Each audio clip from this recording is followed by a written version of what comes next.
Steel boots stomping, crashing the floor. Two wild Yinzers kicking through the door. Loud like a jag off at a Pins game fight. Brace yourself, this ride ain't polite. Two Dum Yinzers, loud and proud. Heads in the clouds, voices in the crowd. Chaos brewing, they don't play nice. Hold on to your iron and grab your prime anti-slice.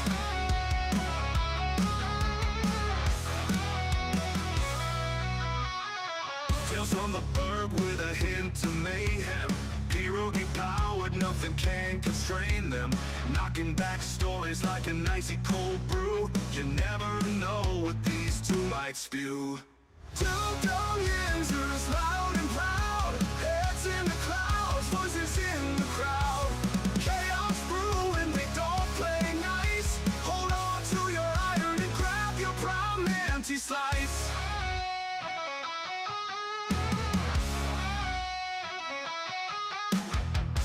From the burg with a hint of mayhem. Pierogi powered, nothing can constrain them.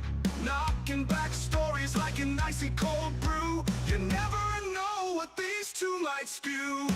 Two Dum Yinzers, loud and proud. Heads in the clouds, voices in the crowd. Chaos brewing, they don't play nice. Hold on to your iron and grab your prime anti-slice. Rivers collide where the laughs always flow. Black and gold thunder everywhere they go. The madcap kings breaking every mold. With two Dum Yinzers, the stories don't get old.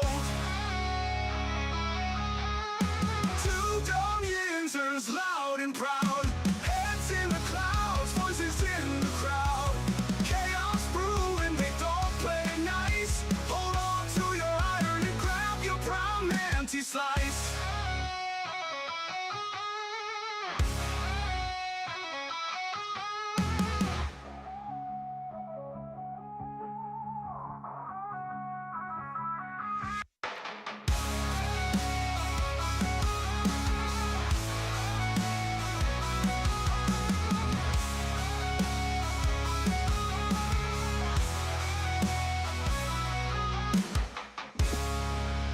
Yeah, good morning, everybody. Good afternoon. Welcome back to the show. This be episode 917. Welcome back, welcome back, welcome back. It is Monday. It is March. We are a week away from free agency tampering period. We are just 9 days away from the free agency season in the kickoff to the new NFL season. How they break it down. It all starts next week in the NFL. We just finished up the combine. And I got to be honest with you, Mike, these guys were fast. Ooh. This is what I think they said this is one of the fastest groups ever in the history of the combine. Yeah, these guys were they were moving not as quite as fast as me when I see a lot lizard, but they were moving, man. They were trucking along. Even like the big guys, my God, it was insane. It really was. Like they literally, it was. I think they said the fastest group ever in the history of the combine. If you're in the fast players, you're looking for somebody fast, young, up and coming. This is definitely the crop to get your guy from. A few things before we do get started. I do want to say, what do I want to say? I want to say this is March, Mike, and that means that we're one month closer to football season. That's always a plus. Yeah. Also, I do want to say congratulations to the Aliquippa boys basketball team. They did. They avenged South Allegheny from last year down at the Pete Championship game to win the Whippy Gold. Aliquippa is on with a few other teams to head on to the state playoffs next. But congrats to the boys down at Aliquippa as they get it done, Mike, against South Allegheny, a team that beat them last year in this same exact game. It's always nice when the Quips win. I love it, and then, and it's always sweeter too when you get the revenge the year later after like guys left your team to go somewhere else and you win. It's even better. Absolutely, and that was the case with Aliquippa. They had one guy that went to Lincoln Park, a nearby school that's usually good, and they weren't that good this year. So, unfortunately for them guys, it didn't work out for them. But again, congratulations to Aliquippa on winning the Whippy Gold, the only team from our county right here to win the Whippy Gold. Again, there's a handful of teams moving on to the states, but as of right now, Quip is the only team to bring home the hardware. So good luck to the rest of the teams moving forward in the state playoffs. And that only means a couple of things, Mike. With basketball coming to an end and March Madness, obviously, this month, right around the corner, that means that we're just going to be stuck with you, me, and baseball before you know it. And I got to be honest with you. I think that I'm going to be very entertained this offseason. Of course, there's a lot of things going on with their Steelers, but our other teams here in town, like Penguins and the Pirates, I think they're both going to bring some success in the postseason this year. Let me give you some scores from over the weekend, then we'll dive into the NFL, into the Steelers, and everything that's going on, guys. We have 1 week till free agency technically starts, about 9 days altogether until it officially starts. So we have a lot going on. Combine wrapped up, free agency next week. A few things before we do get started, Mike. I do want to say that the Pirates go 3-0 through the weekend as they beat the Orioles on Friday 6-1. They beat the Astros on Saturday 5-2, and then beat the Cardinals 6-1. Not only beating every team they're playing, but dominating every team they're playing. Yes, I know it's preseason, it's spring training, but at the end of the day, these are good signs for the Pirates because this isn't our first rodeo, and usually this team doesn't play well in spring training. So hopefully these new bats coming in and seeing these results early can be a sign of good things to come. Yeah, hopefully it is a sign of good things to come. I don't want to get Bucko fever just yet, because every time the past couple of years, man, I got Bucko fever, and I should have known better. They let me down, but this team right now, the way it's built, I'm liking what I'm seeing. I'm liking the way they're playing, but this team does have a way of getting our spirits up and then crushing them in spectacular fashion by doing stuff that we haven't seen in like 100 years of baseball. So hopefully this year will be better. Cautiously optimistic is how I'm going to temper my expectations with the Buccos this year. They continue on their spring training schedule, Mike. They do play Tampa Bay today. The Rays, that game will be at 1:05. So that is today. Good luck, Bucks. I think they've only lost 2 so far of all these spring training games. So good luck on them. Also, Mike, the Pittsburgh Penguins, they split over the weekend, but they did get a point from the loss. They went up to Madison Square Garden, lost 3-2 in a shootout on Saturday, but they made up for it on Sunday when they played the Vegas Golden Knights. They shut them out 5-0. Pittsburgh Penguins looking good as well, Mike. They are sitting at 31-15-13. Only a couple of weeks left. This hockey season's over at the end of March. Crosby's still out. He's supposed to be out a month with that injury. Penguins, however, looking good still, even despite not having Crosby in the lineup. And again, playoffs are right around the corner for this team, Mike.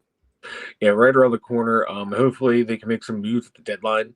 They got to figure something out for center for until Crosby gets back. But man, they're rocking and rolling. Dubas, man, we're on pace to have the most 20-goal scorers on one team in NHL history. There's an outside chance they can make it.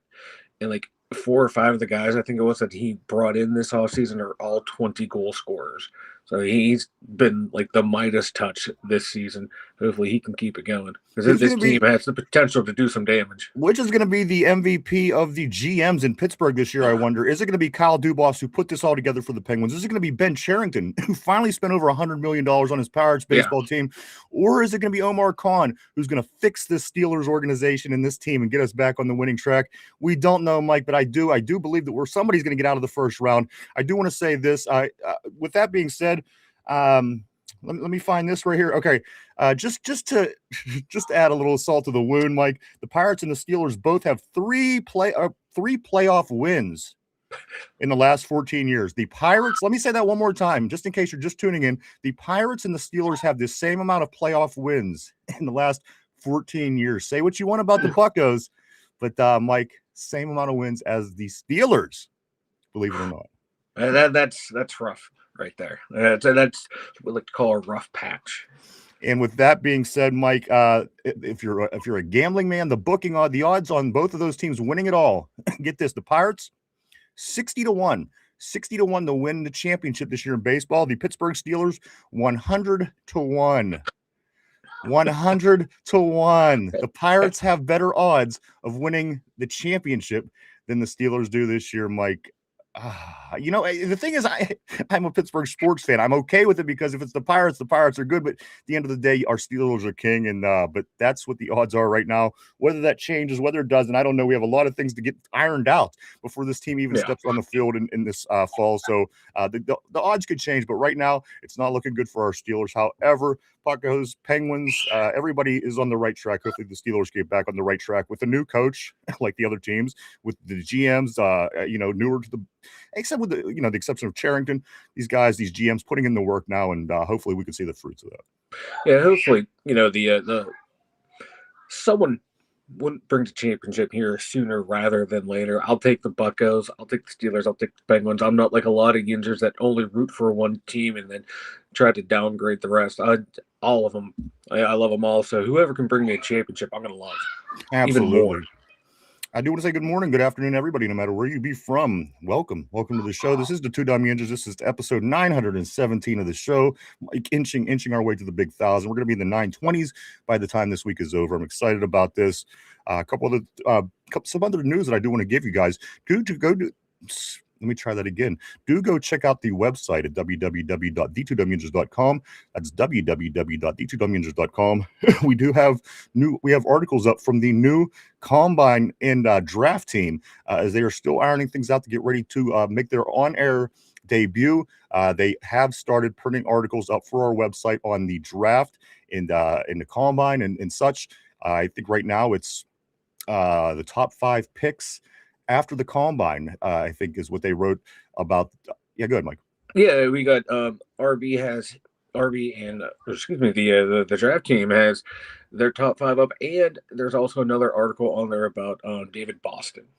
So go check all that out. A lot of good stuff. And as Mike, just let the cat out of the bag. I'm sorry. I was looking at it as I was posting it. Way to be climatic. But yes, we did. We welcomed RB and a man named Chop to the show. The man named Chop is a lifelong friend of mine. His big brother was my best friend growing up. And Chop is a good guy. He's very knowledgeable of the draft. And so is RB. We like to welcome them, gentlemen, to the show.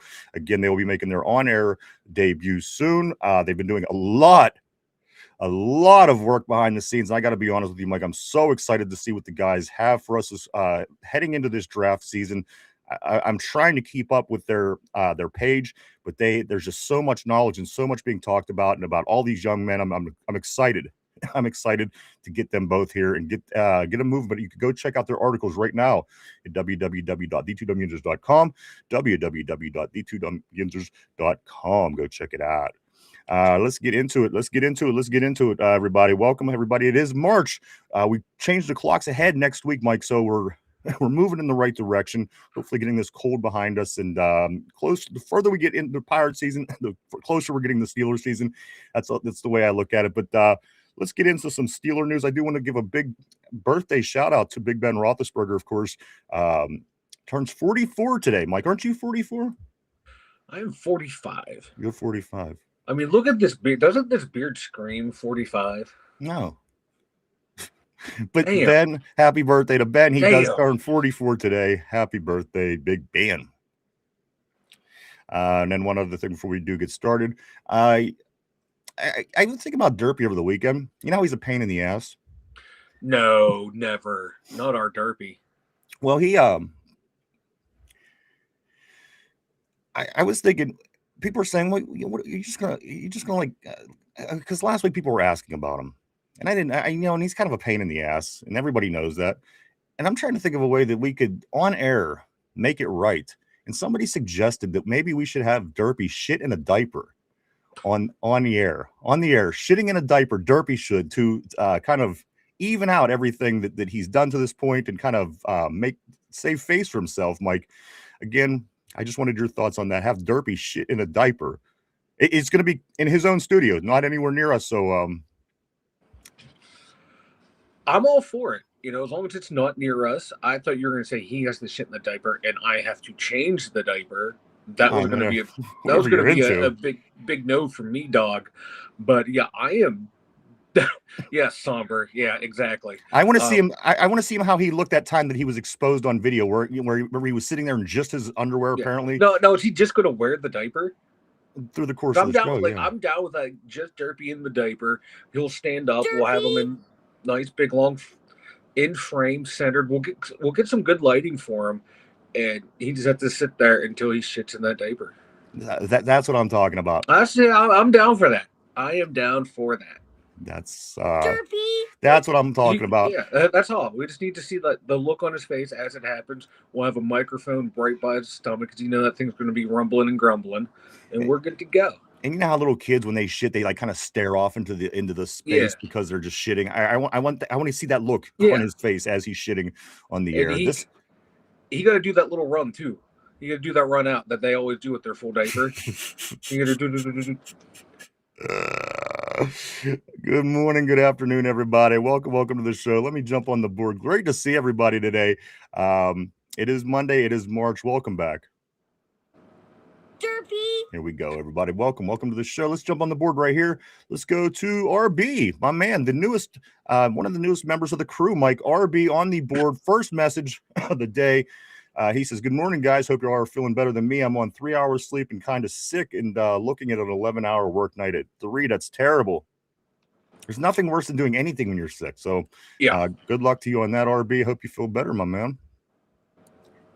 Let's scoot up to Tortilla. What's up, brother? Always great seeing Tortilla Jackson from Sacramento, California. He says this: if they clone Jim Carrey, can they clone Art Rooney Jr. as well? Somber, what's up, dude? Always great seeing Somber. He says quarterbacks had to go and ruin it. Slow motherfuckers, and this is a fast class, guys. I think they said one of the fastest groups ever to come through the combine, all the way through the linemen. If you did watch the combine this weekend, you've seen a lot of speed, and if you're looking for speed on your team, there's ample speed out there available this year in the draft. What's up, Ty? Always great seeing the great Tyrone. He says JPJ's to go, but I say Tyrone's to go. Welcome to the terrible board, Ty. Always great to see you. Sommer says Lincoln Park. That's right. Chester, Bennington, and all of them. Same name. Spelled a little different, but you know what? It might be spelled the same. No. Lincoln is with K-I-N. Lincoln Park, the band. Yinzer Joe, he says, "Hey, what's up, Yinzer? Hey, dude. What's up, man? Always great to see Yinzer Joe. I was thinking about you the other day. We didn't see you for a few days, and I was hoping everything was all right." Yinzer Joe says, "Glad to see I can comment now. Your other format wasn't letting me respond. Glad to be back." And right now, Mike's he's going, "Okay, what's Ryan going to say to me next?" Oh, no. Hey, I got links over there to the main show, to the main page, trying to grab a new audience, fellas. Trying to grab more fellow Yinzers to the flock. All right.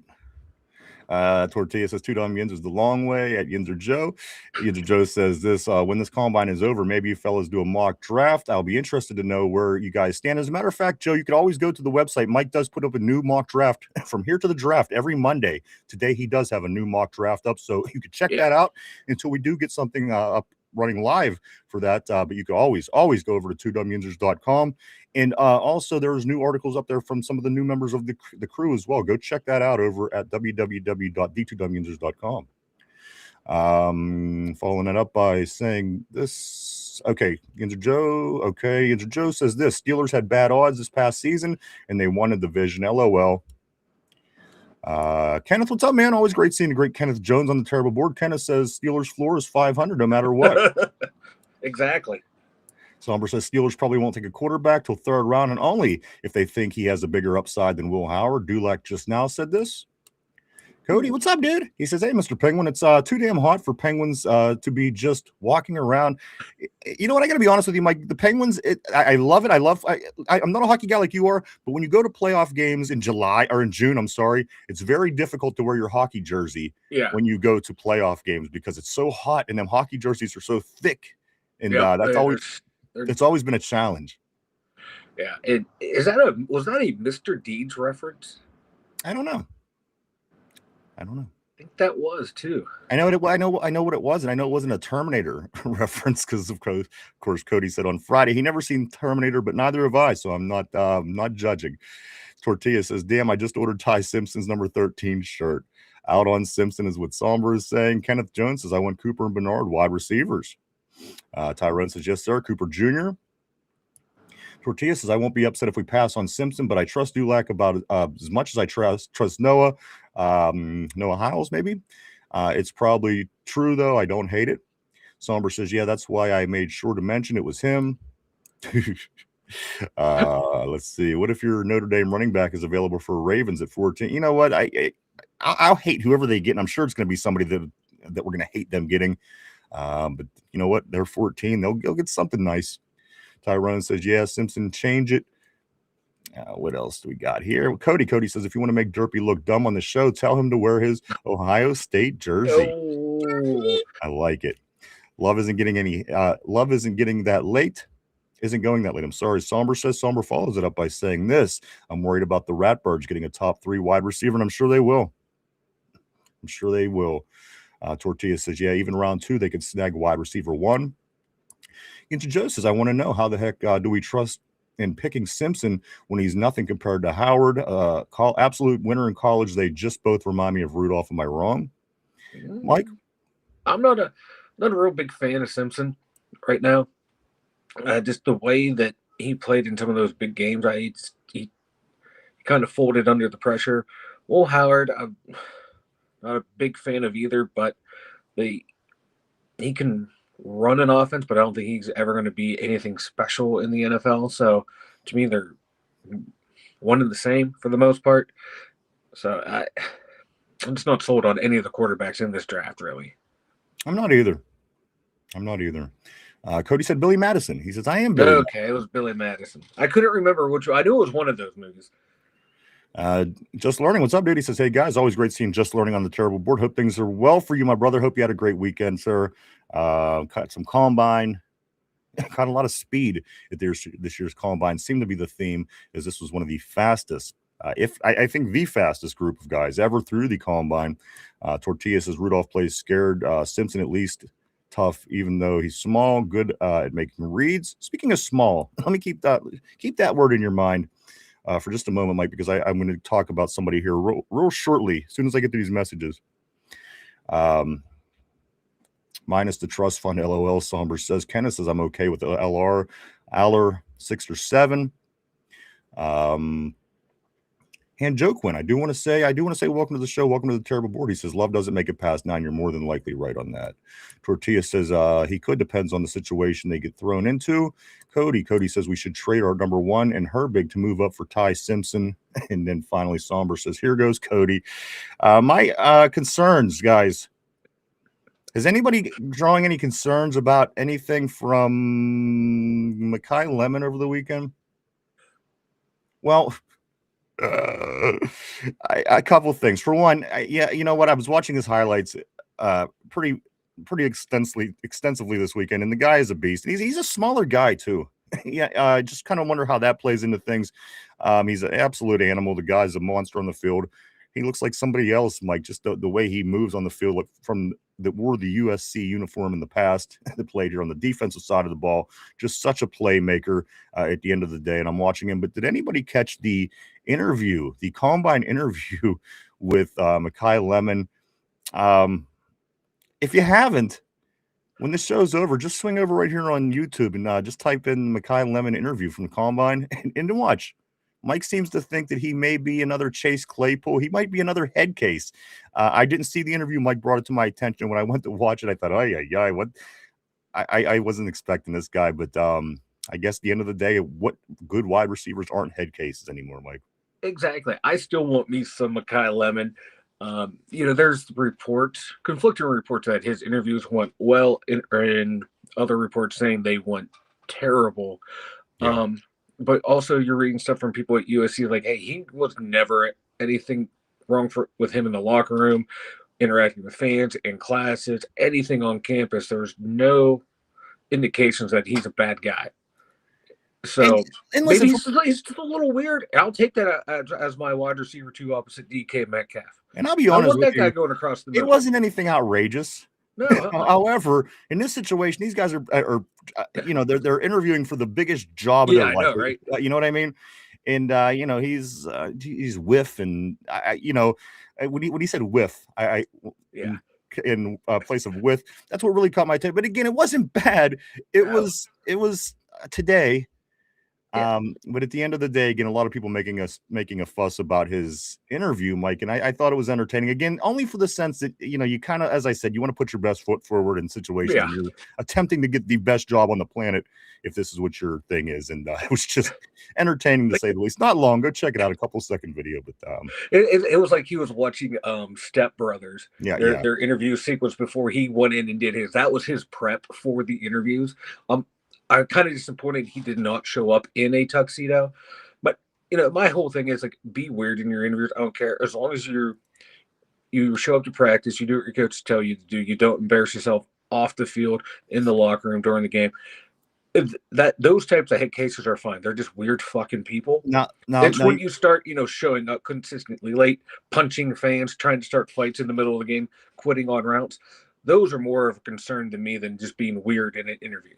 Now you referenced Step Brothers, Mike. Now that was whenever they went in for that interview and they had tuxedos on and they were farting and shit. Yeah. Is that the Yeah, and they went to be interviewed to be janitors, and they're in full tuxedos. yes, that's what it was. Yep. Busting ass. So let's do move. You know what? Let me just say a couple more. You know what? Let's do get on the board, Mike. I'm seeing this moving. I don't want to get too far behind. I'm going to come right back down here to Kenneth, where Kenneth says Simpson is smaller and lighter than Pickett. And Kenny looks so damn small out there. Remember whenever he came here and he played? He just looked like such a small dude. Yinzer Joe says, I can at least say Alar has a bigger arm or bigger body arm, and his decision making is okay. Could be better, but kind of reminds me of Allen and Big Ben. His framework, anyway, Mike. And even you see, this is the thing that concerns me about Drew Aller. Even you don't have great things to say about him, and you're a Penn State guy who generally peddles your guys, Mike. People, Steeler fans throw this name around a little bit in this draft. Mm-hmm. What's the reality of Drew Aller being a Steeler here in a couple months, and how does that shape the quarterback room moving forward? Again, they're expecting now. Before you answer that, they're expecting Aaron Rodgers to have his answer by mid-March. I'm hearing. I read this morning, even earlier, before free agency, they're hoping to get scoop on what Aaron Rodgers wants to do, and that's gonna, it speaks volumes for what our next move can be, what we're gonna do moving forward. Oh yeah. With that being said, though, Drew Aller's chance of being a Pittsburgh Steeler in a couple months, and what does that do to shape up the quarterback room? Right now, maybe 20-25%, depending on if he keeps falling in the draft, but. From all accounts, it sounded like he had a good showing at the combine. Like during the drills, it looked like he got more and more comfortable as it went on, starting to learn the receivers. You can see, like they were saying it on the broadcast, like they can tell, like he changed his throwing mechanics, his footwork is getting better. And with him, he has all the physical tools, but you just never saw him really put it all together at his time at Penn State. And I think it's Penn State, though, too, for, having two running backs that are going to go in probably the first 4 rounds in this draft. The tight end that won in the first round last year, they had no wide receivers. So how much did that affect his development as well? Is, a chicken and the egg thing? Let's came first, no wide receivers or a quarterback who couldn't get them the ball. So I'm up in the air on Drew Aller. Like, Penn State guy, he was a good kid. I want to see him do well, but I don't want to be the team that takes a chance on him. All right, let's do. I just don't know if he has like that clutch gene. All right, let's move on to Yinzer Joe. Let's see what I'm sorry, it's a tortilla. He says this. Make that Highsmith and Cody might be onto something. Tyrone says, no, that bomb is BS. BS getting on my nerves. Let me scoot up to attitude like GP. Okay, the bum. Gotcha. We're talking about Lemon, I do think, just because I see the attitude like GP is what Kenneth is saying. Somber says only casuals are surprised by that interview. That's just him being him, and that's maybe I just don't know him because again, that was the first interview I'm pretty sure I've seen of him. And again, it wasn't scary, but it's just kind of a shocker. And it's just maybe the way the generation, and again, we were young and we were dumb. So I'm not going to sit here and talk about him because at the end of the day, come on, we were all 19, 20, 21 years old at one time. Let's scoot up to Cody. Cody says, Omar Omar Cooper Jr. is a baller. Kenneth says Lemon's interview concerned me about diva quality. That's all I'm saying. It's the diva qualities. Nothing about the guy scares me with his talent. The dude's a friggin' beast, man. Again, for his size, to see what he was doing out there with USC was truly incredible, Mike. I sat around and watched about 47 minutes of highlights the other day, and I'm glad that I was. I'm glad that I did. It was a really good opportunity to get a chance to see him and what he brings. And the dude's a baller, man. The dude is a baller. I'm sorry. Let's go to Somber right here, where he says this: falling because you use Ebonics would be insane. Absolutely, it would be a travesty if he falls all the way to 21 because of Ebonics. It would be a damn shame, and I hope it happens. Listen, I like Ebonics. Don't get me wrong. I'm just saying it was. You just think the guys would be coached to just be a little bit more professional in these particular situations. Once you get your bag, do what you want to do. I don't know. Call me crazy. Let me go to Tortilla. Tortilla says this: I want the diva. We need our mojo back. We need our mojo back. Somber says, was that a fart? I can taste it. Yep, that was a fart. Also, let's go up to Chad. What's up, dude? Always great seeing the great Chad Schrader on a terrible board. Chad says this: what up, Yinzers fans, or Yinzers? We got a new Steelers fan in the family. Brooklyn Elizabeth, my new niece, was born on February 27th, 2026. Awesome. Congratulations. Congratulations. Brooklyn Elizabeth sounds amazing, and I can't wait till she gets that terrible towel hand. Exactly. Get the towel waving. Well, I know this, like whenever my kids were little, when they're little, them arms, they just kind of flop around because they're so little and they don't really even realize what they're doing. So just maybe put a little terrible towel in her hand and see what you could get. Hell yeah. Lightning Rod, I do want to say welcome back to Lightning Rod. How you doing, brother? Always great seeing you. Terrible on the terrible board. He says, breaking news: Iran is demanding that the Pittsburgh Steelers draft an offensive lineman or defensive lineman in round 1 of the 2026 NFL draft. Coincidentally, I'm just going to say I was not influenced by the state of Iran, but if you go over to the2dumyinzers.com, you will see a mock draft where I do take a offensive lineman in the first round. Oh, hell no. No, I'm not saying I am being threatened by or influenced by. I'm just saying it just happened. All right, there you go. Go check it out over www.d2wmusers.com. Mike does have every Monday, he puts up a new mock draft. Go check it out. It is up. And again, new articles from our new draft team. A lot of cool stuff over on the website. That is really coming along well. Let's I do want to say welcome back, Lightning Rod. Always great seeing you, bro. Sommer says, LR is probably going before the 4th. He is not an option in my opinion. I agree. I just don't know what to make of him. If their season didn't go to shit, and I mean, everyone could always say it was the coach and all this, it was just really bad. He helps lead them back in the overtime game against Oregon.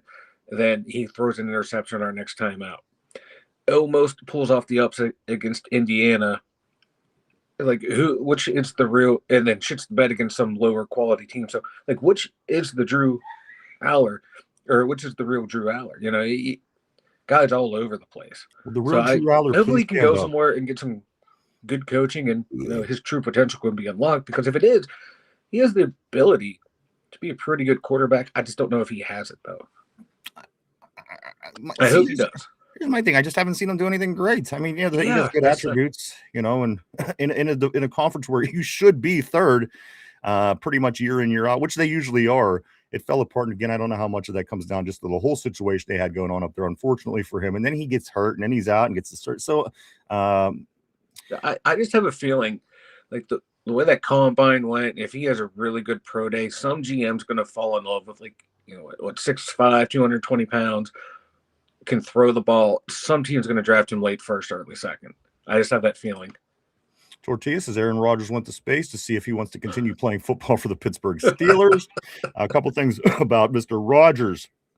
Mike, Aaron Rodgers was the most searched player during the 2025 season. No NFL player was searched more on the internet than Aaron Rodgers was during the 2025 season. Tell me that the Steelers are the worst at anything. People always concerned what's going on with their Steelers. Aaron Rodgers was the most searched player in the NFL last year. Also, what else? I think there was something else here. Here it is. People of all levels, Mike, of the Steelers organization, people of all levels of the Steelers organization have maintained consistent communication with Aaron Rodgers since the end of the season. Mike, are these telling signs? Is Aaron Rodgers going to be back? I think so. I think so. I think he's going to be back, and then the next year it comes down to whether it's going to be Will Howard or a rookie quarterback.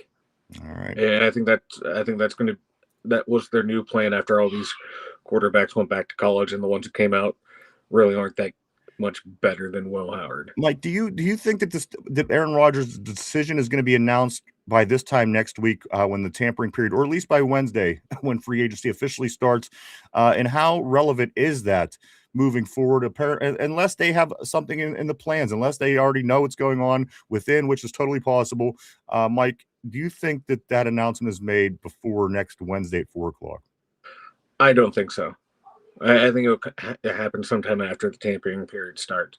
But, it wouldn't surprise me if the Steelers – it would surprise me if the Steelers don't have any plans in place.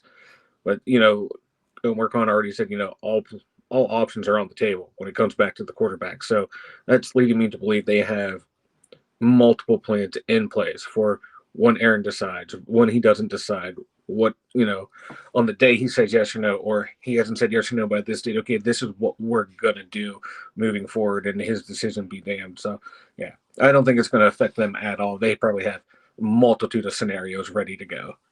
All right. RB says the absolute best arm in this draft is a guy most of you never heard of. I'm writing an article about him right now. He says y'all need to learn about MSU Moorhead's Jackson Strand, 6'5", 245. Man, that sounds awfully Big Ben-ish. And remember, we all weren't loving the idea of Ben Roethlisberger back before he got drafted. This was the draft that had Eli Manning and Phillip Rivers in, of course. And when we got this big 6'5", whatever he was at the time, we were like, oh, what's a Roethlisberger? But maybe RB again. He does know his stuff. Writing articles for our website. Do go check it out. He is saying Jack Strand, like 6'5", 245. I like that size. Again, 20 years of my life, I've rooted for Big Ben. I like a big guy like that back there. Whoever we get is going to be, hopefully it's the best possible person we could get. But that does sound pretty appealing, like that size for sure as a quarterback. It's a linebacker. Yeah, but that's another thing, man. You got to look past the size because I see the talent there. If the talent's there, like any quarterback, they feel that they can get and groom into being a potential backup or potential starter, go ahead and get. Absolutely. Yeah. RB follows it up by saying absolute piss missile for an arm. Somber says I mentioned Strand like 2 months ago. I don't doubt it. Somber's pretty on top of his shit too. Ain't gonna lie. I remember that name too. Yeah. RB says, I've been watching Strand for 3 years. I can't for the life of me understand how he never got NIL deal, even for a small D1 school. Interesting. I'm gonna have to check him out today. Somber says his arm angles are crazy. He whips that thing. RB says he got prime Aaron Rodgers-esque throwing platform. Man, that's pretty. I'm gonna have to check this guy out. Strand. Vanilla Thunder. Vanilla. That is from Somber. Kenneth says, I hope it happens to Thunder. I don't recall what that particular comment was about, but I hope that it does too, whatever it was. Hopefully not me shitting in the diaper. You know what? Right? That's Derpy's gig, not mine. If I could get all three of you guys to shit on the diaper, you, Finch, and Derpy on the show, that'd be fantastic. No, I'm good, fam. I'm good. In Tater Tart, he could wear his skirt or kilt or whatever it is they wear over there in Europe. Have him shit in a diaper too. Let's go to the 4TL Music Group. Welcome to the Terrible Board. He says Asante Samuel Jr. I think we need him back. And you know what, Mike? He's a great option. I mean, one side you're obviously going to have JPJ, and then the opposite side, what's the situation going to be? Is Asante Samuel going to be a part of that? Is there something going in free agency, Mike, that might help this? And then James Pierre as well. Those three guys back there, Mike. Any of those, of course, JPJ is getting his extension. I don't care what anybody says. Mike, any chance that any of those three guys aren't a Steeler next year? I think we're either going to keep Asante Samuel Jr. or James Pierre. I don't think they're going to be able to keep both. Which one do you prefer? I'm leaning towards Samuel right Yeah, I now. am too. Yeah, he has the higher pedigree, better track record in the NFL. Don't get me wrong, James Pierre turned himself into a baller last year. This guy just unlocked a new level that we didn't think possible. Mike, do you think He's that earned him. He's do you earned think himself a do you think paycheck. he sustains that? Do you think he continues I, that play, or that's do you what I'm think he worried kind of about. falls in the back into the crowd? And that's what I'm worried about too. Yeah, that's what I'm worried about too. With the changing of the DBs coach, because we had Gerald Hawkins last year for his first year here, and you saw everyone get better as the season went on. Was that him? Was that him plus Jalen Ramsey? Giving guys pointers after practice, during practice, shit like that. You don't know, and like those guys that had that one really good year, I don't want to go throwing money at them because, like you said, that could be the outlier. That could be their one good year. Then after that, they regress to their mean. So I'd rather pay Asante Samuel Jr., keep him, and have JBJ, then figure out something through draft and free agency. That seems like the most ideal Yeah. situation. It seems like the For most me, logical situation. Or if they can get Pierre on a reasonable contract to do that as well. Right. Don't just roll him out saying, "Oh, he's a 1 year wonder." Yeah. Just don't go blowing the bank for him. The thing is, I don't see people knocking down the door to pay Pierre at all. So I think it's a doable thing, Mike. I really do. I don't know if you think that we could keep all three of them guys around, but at the end of the I'd love day, that. I don't know if a lot of people are going to be knocking down the door for Pierre because maybe they just don't know yet. Let's go on to Han Joquin.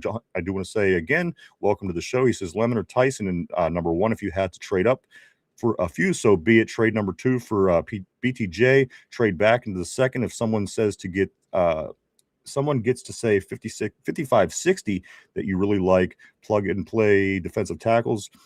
Take flyer on Aller. Interesting take. Not a bad. I wouldn't be opposed to any of that right there. I know. All looks good. A congrats, of course, to the little one, the new one in the family, to the Yinzer family, was announced early on the board. Yinzer Joe, he says, I think everyone has the same feeling like Mike does on Aller, but if he's still there in the late rounds, why not grab him whenever we're in quarterback purgatory now? Well, here's the thing. Here's why. Because if you fall to the later round, we're going to sit around and say the same thing that we're saying to Ron Howard. Well, this guy isn't going to play. This guy isn't going to be nothing. He's a 6th round pick. I don't know. I say we stay away from Aller with the 10-foot pole. That's just me. We will see. Tyrone. He says this. There he is with the Taco Bell. Tyrone. He says Vega alone. Tortilla says Iranian Thunder. Mike. I like that. Cannot confirm nor deny if I was compromised. And then you could, when you're shitting your diaper, it'd be like dropping bombs on Iran. You mean when Derpy's shitting in his diaper? I don't care what happens. Somebody's shitting on a diaper on this show. It's gonna happen. Let's go to Somber. Somber says you do not take a project player on the first 5 picks. Period. 5 picks in the top 100. Got to hit on those for sure. Absolutely. This is how you build your football team. It's on those picks, for the most part. Mark Malone, what's up, dude? Always great seeing the great Mark Malone on the terrible board. He says Aller or Robinson, need one of those two. And one thing about Mark Malone, listen, I don't doubt that you are a big Steeler fan, but I know a lot of times Mark Malone's list, Mike, it always consists of people that have peculiar names. Who was it the other day? It was somebody in that Corleone, but who was the other guy? There was one other guy that Mark Malone said, and they both had like bizarre names, and I thought, I can't remember. That's Mark Malone. But Mark, always great seeing you, brother. The weird names and the white receivers to round out Team White. Yeah, right. Let's do Scoot up here too. Tortilla, I saw Sawyer Robinson day 3. I like Sawyer Robinson day 3, absolutely. Tortilla follows it up by saying, y'all hear a GM told Mendoza he should get arrested so he falls. Like, bruh, that would make him a lock for the Raiders. Right? That's what they look for. The Raiders or the Browns would be trying to get him. Like, the Browns would be moving heaven and earth to get him as well if he got arrested. Somber says wouldn't mind Robertson late, sorry, but if Aaron comes back, I don't even want them to take a quarterback. Honestly, Aaron, Will, Mason, and Thompson at quarterback 3, and the other on the practice squad, or cut Mason in draft 1 late. Chad, Chad Schrader, he says this. I have a friend that wants our Steelers to draft Carson Beck. I absolutely don't want him because he has a sissy arm. That's just my opinion. I don't know much about Beck, but I do know that he's always on a winning football team. Is it just because he goes to successful organizations, Mike, at the right time, or is there any weight carried by Carson Beck? Not a big fan of Carson Beck. Like, he was very, very up and down this year at Miami. It felt like was he really carried by those Georgia teams? And that's what it's looking like. I just don't see anything for Carson Beck, me personally. Miami was an interesting story. Yes, they were really good. Yes, they're in the national championship. But at the end of the day, they were just very undisciplined. I'm just wondering. I don't know. I don't know what to make about Beck. Again, was he carried by that Georgia team? Was he? Where did he fit in this whole Miami thing? And they were a lot of questions about Miami. Yes, really, really good. So it just makes you wonder, where does that put Beck, Mike? Going to be very interested to see where he lands, because again, the guy's been in a damn championship game every single year he's been in college, and he's been in college for a million years. So, Right. There's got to be something about the guy. But he's one that has a big question mark for me. I don't know what to make of the guy. Yeah, me either. I just feel like he's just a college type quarterback. You don't like him because he has that forehead like a his forehead's pushing down on his eyeballs or some shit. I don't know. He has something odd going on. It's weird. He has a weird head. Yeah. And I can't root for a guy with a weird head. What's them? I don't know. Like a Neanderthal type head with the You said I can't brow, root for a guy with a weird head. like a Klingon. No, like a sloth. You know how they have that forehead that kind of pushes their eyes Dude, down. sloths are cute. Do not compare a sloth. You can't tell me Carson Beck doesn't look like a sloth. You're not going to ruin sloths for me. Nope. Move on. Hell no. Mark Malone says, Mike, if you're going to chew Red Man tobacco, you should grow a Dukeras scarlet. It's mandatory. Oh. Mark Malone and his obsession with me and a skullet and chewing something just because I keep playing with my mouth. That's all right. Yinzer Joe. Wait till I get my new computer, so I'm not all close to the screen.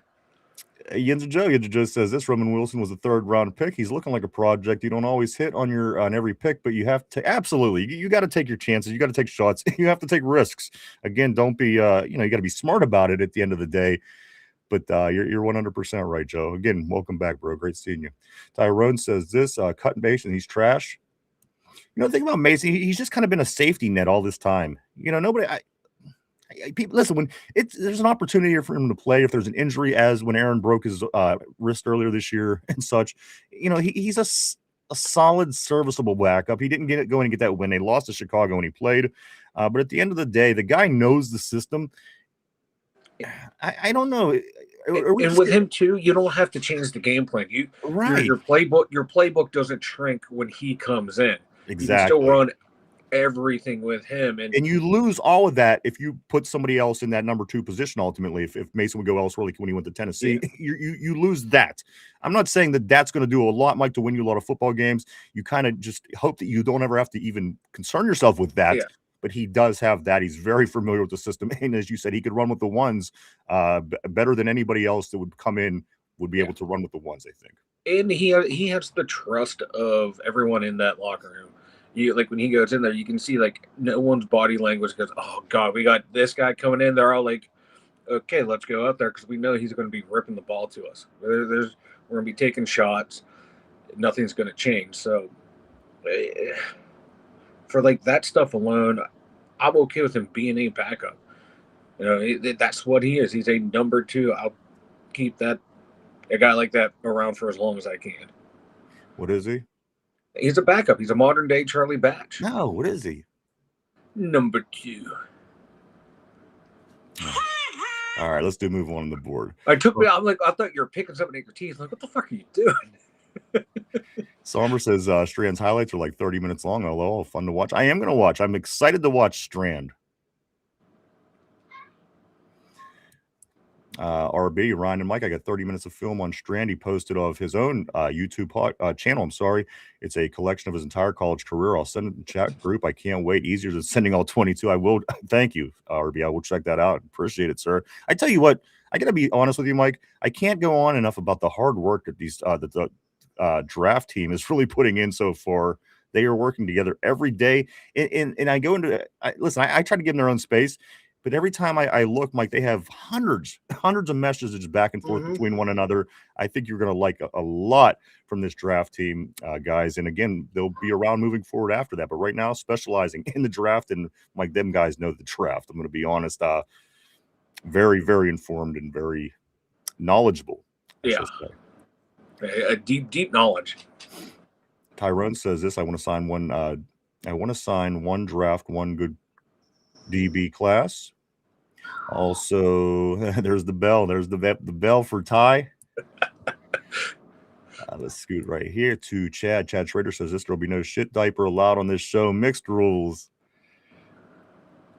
Chad says also, dang, typo Mike rule. Oh, there it is. Okay. I was going to say, I didn't know what that meant, but I was going to take it, Chad. I was going to accept it and roll with the punches. I truly was. Danny, what's up, dude? Always great seeing Danny Bowling as well. Welcome to the show. Welcome back to the show. Welcome back to the board. He says, hello. Danny, we recognize the name. He says, hello from Oklahoma. We desperately need Corleone. Mike, in the middle of the defense. Do we need desperately Corleone? We need to make a deal the NFL can't refuse. You know what? I'm going to be honest. I think he would be great. We need something in the middle of that defensive line. Some kind of anchor, Mike. That has to be fixed. Everything about this guy screams Pittsburgh Steelers. Yes. You have Yinzers guy. We need that Corleone guy in there. Yeah. You put that big Italian in there. You know, they're going to love him here. Absolutely. He's a big fat bastard in the middle of the D-line. That's what we want and need. A couple more comments, Mike. I'm going to jump in. There it is. There's Mark Malone. Mark, that's what I was talking about. That last comment, Corleone and Dunker was the two names that he said last week, Mike. And I was making the point about Mark Malone draft by names. And I think it's awesome and hilarious. Corleone and Dunker. And of course, the redheaded mullet. We'll get into him shortly. Let's do, as I said, let me jump into a couple more messages here, Mike, and then we're going to get into some topics, talk about that on the terrible board, see what's going on with everybody. Mark Malone says, cool hair also counts. Danny follows it up by saying Carson is a turnover machine. Is that what his deal is? Carson Beck, he's a turnover machine? I forgot, yeah. And the thing is, he played at such good colleges that to be a turnover machine, that's certainly not encouraging to hear. Numbers should be better going to teams that are in the national championship every year, but good comment. I will certainly take that as value. Tommy Strings, what's up? All kind of people, Mike, all kind of people from football season popping in. I do want to say welcome, guys. Welcome back to the show. Welcome to the terrible board. We missed all you guys. Danny, Tommy, everybody down the list. Tommy says, can't wait till free agency starts, then the draft. Good offseason excitement this year. Absolutely, man. And you know what? This offseason is going to have the most that molds this team in its entirety, Mike, than maybe we've ever seen in our lives. Yep. I'm sure, what happened back in the early 70s was probably takes the cake with the way they drafted and built that team. But in my life and in your life and in a lot of people's life on the terrible board, Mike, this off season may be the biggest that dictates the way that this team is molded and formed. Oh, yeah. And that's not even an understatement right there. I mean, that is 100% fact, because they've been building this team since the JPJ Broderick Jones draft, culminating up to this draft, hoping to get their quarterback of the future. He's not there. So this draft right here, man, it's going to be great. You can use all this draft capital to move up and down to get great players at multiple positions of need. Wide receivers, O-line, D-line, linebackers.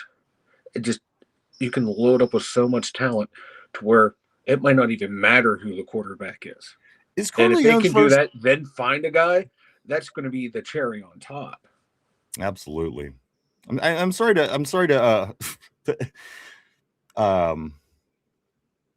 what's the word I'm looking for? To spectrum you out. I one of my total outbursts out of nowhere. Is Corleone's first name Dante? Yeah. What's the chances we're going to have a Don Corleone on this team if we do in fact trade him? I seen the name go by and I thought that's really his name is Dante. Don Corleone. Yeah. Okay. All right. Yeah. Dante Corleone, man. 6'1", 335. The Godfather. All right. I like it. How can you not like it? Like, how can you not? The dude's built to be a Pittsburgh Steeler. Yeah, I see a couple of them in this year's draft. I truly, honestly do. I Let's want do. I want to double dip on Dante Corleone and Dominic Orange, Big Citrus. Okay, There we go. that's what we need. We need a We could have the Godfather and a Big Citrus. be the all nickname team. We can't win. Exactly. I We don't care can't if win they in get fired or not. January. Yeah, we can't win in January, but we were the all nickname team. Oh, fuck yeah, that's all that matters, baby. There it is. Ty says Ice Age. Of course, Carson Beck looks like the sloth from Ice Age. I don't think anybody could disagree with that. Let's go to Mark Malone, where he says, if I ever go bald, I already prepared. I will have a natural skullet. You're squandering one of God's greatest gifts. I agree. I tell him all the time. And you know what he says? I can't grow it. I can't grow my mullet. I can't grow a skullet. And I disagree. I just don't think the effort is there. But what can you do? I can't. That's too much going on back there. I'd be freaking out, man. You can only lead a retard to water. Let's move on. What was that? Let's. Either Joe says Mason has to go. He threw an opening interception and a fumble and had a turnover on downs versus. Believe me, I don't love Mason. I just think that he's the easiest I just don't know how many different projects we want to get into. Yes, we have a lot to improve on this team, but I just don't know if focusing on our backup quarterback. Of course, we don't even know who the starting quarterback is going to be. We have some offensive line issues, guys. We're going to get into some of that here shortly. We have a lot of positions to fill all of a sudden. Mike, last year went into the season thinking, okay, things are looking good. They kind of went into all-in mode. They started bringing on all these veterans and putting things together. And now that didn't work out, we got the same exact results. We're kind of back to square one and back to figuring out, okay, well, what are we going to do with the left side of our offensive line entirely? What are we going to do with of course, the other cornerback position? What are we going to do with the defensive line? We have to be able to, we can't let up 250 yards rushing to Buffalo if they come to our stadium next year. So there's a lot of answers. I don't know how thin you want to stretch this. Again, I just think Mason Rudolph for what it is right now, he is just kind of there. He's the net. He's going to step in. He knows the offense, whether it's good or whether it's bad, his results.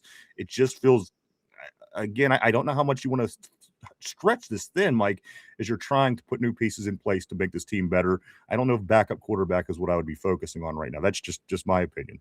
Yeah, I'm not. I'm right there with you. I'm okay with him sticking around, and he's a good backup. He is what he is, and not many backup quarterbacks are going to come in and light the league on fire. Hey, you're right. So he slots right in there with just about every other backup quarterback in the league. He knows the system. He knows the team. Like, the team loves him. You see it when he comes out there. No one gets dejected. These are all things they have to take into consideration. And he works well with the number one. He works well with the number three. What more can you ask from a backup quarterback? All right. Do I wish he was better? Yes, but if he was better, he'd be a starter here or somewhere else. All right. Mike, we are going to time out and we're going to talk about some free agency. We're going to get back on the board shortly. Don't slow up, guys. Keep them up there. We will read them all. If not on the show, we will get to them all eventually, as I do read every message every day, guys. Some free agent news, Mike, some free agent scoop. Let's start with this. Here you go. If Kenneth Gainwell would leave, if he would go somewhere else in free agency, which is possible. I mean, the news is he's testing out the market. He wants to test out the market this year. Yeah. He wants to see, excuse me, what people are willing to pay him, which I think is a smart thing to do considering the season he had. But get this fact: if KG leaves, guys, if Kenneth Gainwell would leave, it would be the first time since Neil O'Donnell in 1996 that a player that won the team MVP left the following year. Ooh. 30 years ago, that happened with Neil O'Donnell, Mike, after that Super Bowl loss. Kenneth Gainwell, if he leaves, it'll be the first time since O'Donnell in February of 1996 that happened. Wow. That's wow. I don't know if that's a good thing or a bad thing. It's an interesting fact. It's just an interesting scoop, Mike. Also, some people had brought to my attention, well, Javon Hargraves, he played here before. Yes, we need defensive line help, but this seems like a total move that the Steelers would pull over the past couple of years, Mike, and I don't like it. I don't like it one bit. When he was in his prime, he was in Philadelphia. He went to San Francisco. He kind of, I mean, he is what he is. But Mike, ever since he left Philadelphia, I didn't see the same player in Javon Hargrave. Of course, he was a former Steeler. That's what's gonna hook Steeler fans in. There's gonna be some people that say, yes, he was a Steeler before. Let's bring him back. Mike, Javon Hargraves is not the direction we need to be going on this defensive line. You agree? Oh, no. And his age and his injury concerns the past couple seasons, that's a big negative on Javon Hargraves. I loved him when he was here. I hated to see him go. But no, it's his time's over. We got to look young in the draft, young in free agency. No, I do not need Javon Hargraves back here. It's another way for this team to get older. Exactly. You got to bring that average age of the team down. That has been my argument for a couple of years now, Mike. Let's hopefully hope that they finally start doing that, because the average age of this team needs to go down, and it shows. It shows week in, week out, Mike. Yep. So again, that. Let me just do a little explaining in case anybody isn't up to date on this. Next Monday, it does start the tampering period. Now, this period of time in free agency is the 2 days prior to the start. So noon on Monday starts the tampering period for free agency, where players and teams are able to communicate with one another, possibly about being interested in each other, whatever. Now, Wednesday is the official free agency season. That starts at 4:00, Mike, and that is actually the start of the new NFL calendar year. It always starts on that day, Mike. It always starts on the first day of free agency. So the NFL itself is actually restarting itself, guys, in just 9 days. And as I said, 7 days from right now, it does start the tampering period. And again, we will be able to start talking to people that we might be interested in, and everybody around the league can do the same thing. So this time next week, that starts, Mike. Again, that's at noon on Monday, and then 4:00 on Wednesday. That's the official start of free agency. And you're going to start seeing people move, faces move, which has always been one of my favorite parts of any sport, to be honest with you, whether it be the NFL, whether it be baseball, hockey, basketball. Mike, I like to see faces change in the league. I like to see different faces go to different teams. It's just something that I'm into. Like this year is no different. The free agency, just 9 days from right now. I cannot wait. I like you said, man, I love the craziness that happens in that period, especially that first day of free agency, that tampering period. You get reports of guys going anywhere and everywhere. It comes in hot and heavy. I can't wait. And hopefully we're active in that first wave too. Get some high-end guys in here. It's going to be interesting. I mean, listen, guys, this time next week, we're going to be getting ready to add to this team and subtract. And again, Mike, that whole left side of that line is that question. There's no two ways about it. You want to bring a quarterback into that. Listen, I had a crazy thought over the weekend. I thought, F the Bengals, just give me Joe Burrow and let us go do this. But you know what? Could you imagine having a valuable quarterback back there? And the guy has injury issues. I'm just messing. But the quarterback's backside, that left-hand side of the line, I mean, Ciamalo, he could be gone just as easy as anything. And also, Mike, that left tackle position has just been such a question mark. Broderick Jones, what's going to go on? Dylan Cook, is he going to be the guy? Nobody knows. So maybe, Mike, having a valuable quarterback at this time isn't the best idea. Continue to build, and then maybe, as you said, next year in the draft, when you do have some quarterbacks of interest, then you could grab your guy. And as we said to John on Friday on the show, you'll kind of have a team to place your quarterback into, instead of having your quarterback get effed up for 3 years and then have everything else come together. So but the only thing about that, Mike, we've been saying this for years. We've been saying we had this conversation for years. As they drafted Broderick, okay, we got our left tackle. As they drafted Fatanu, as they drafted Derek Harmon. So, where do we sit right now, Mike? Just in general with this Pittsburgh Steelers team, we starting with the interior line, building on that, trying to get a solid foundation. Here we are 5 years into that plan. Broderick Jones, we don't even know if he's going to be on the team. He dealt with these injuries. He's just not getting it. Where do we sit, Mike? And how in the hell do we fix this thing? We thought, go ahead. That Broderick Jones not developing the way we were all hoping he would, it kind of puts the offense line behind a little bit, but I don't think it's that far back. Because, like you said, we saw a little bit in Dylan Cook. I'm still not 100% sold on him, Yeah, no. but I'm willing to give him a try. Take a look at someone in With free that being agency said, what I seen, I was excited, but the small doses, just like yeah, anything else, it doesn't allow me to yeah, be excited. and there's a brand new offensive line coaching staff too. Maybe they can unlock something in Broderick Jones that Pat Myers could not. Now, do I think they will? No, but you never know until you see it. I think this team's not far off, really. They're still, you know, filling holes because you can't fill every hole every year. They're focusing on. You can see them focusing on areas and then sprinkling out. And I think this year the draft they're gonna take a look at their what people are calling like the littles, like the wide receivers and the DBs. Your big uglies up front. And I think you're gonna see some of those skilled positions get fleshed out and get a lot of depth that really could elevate this team.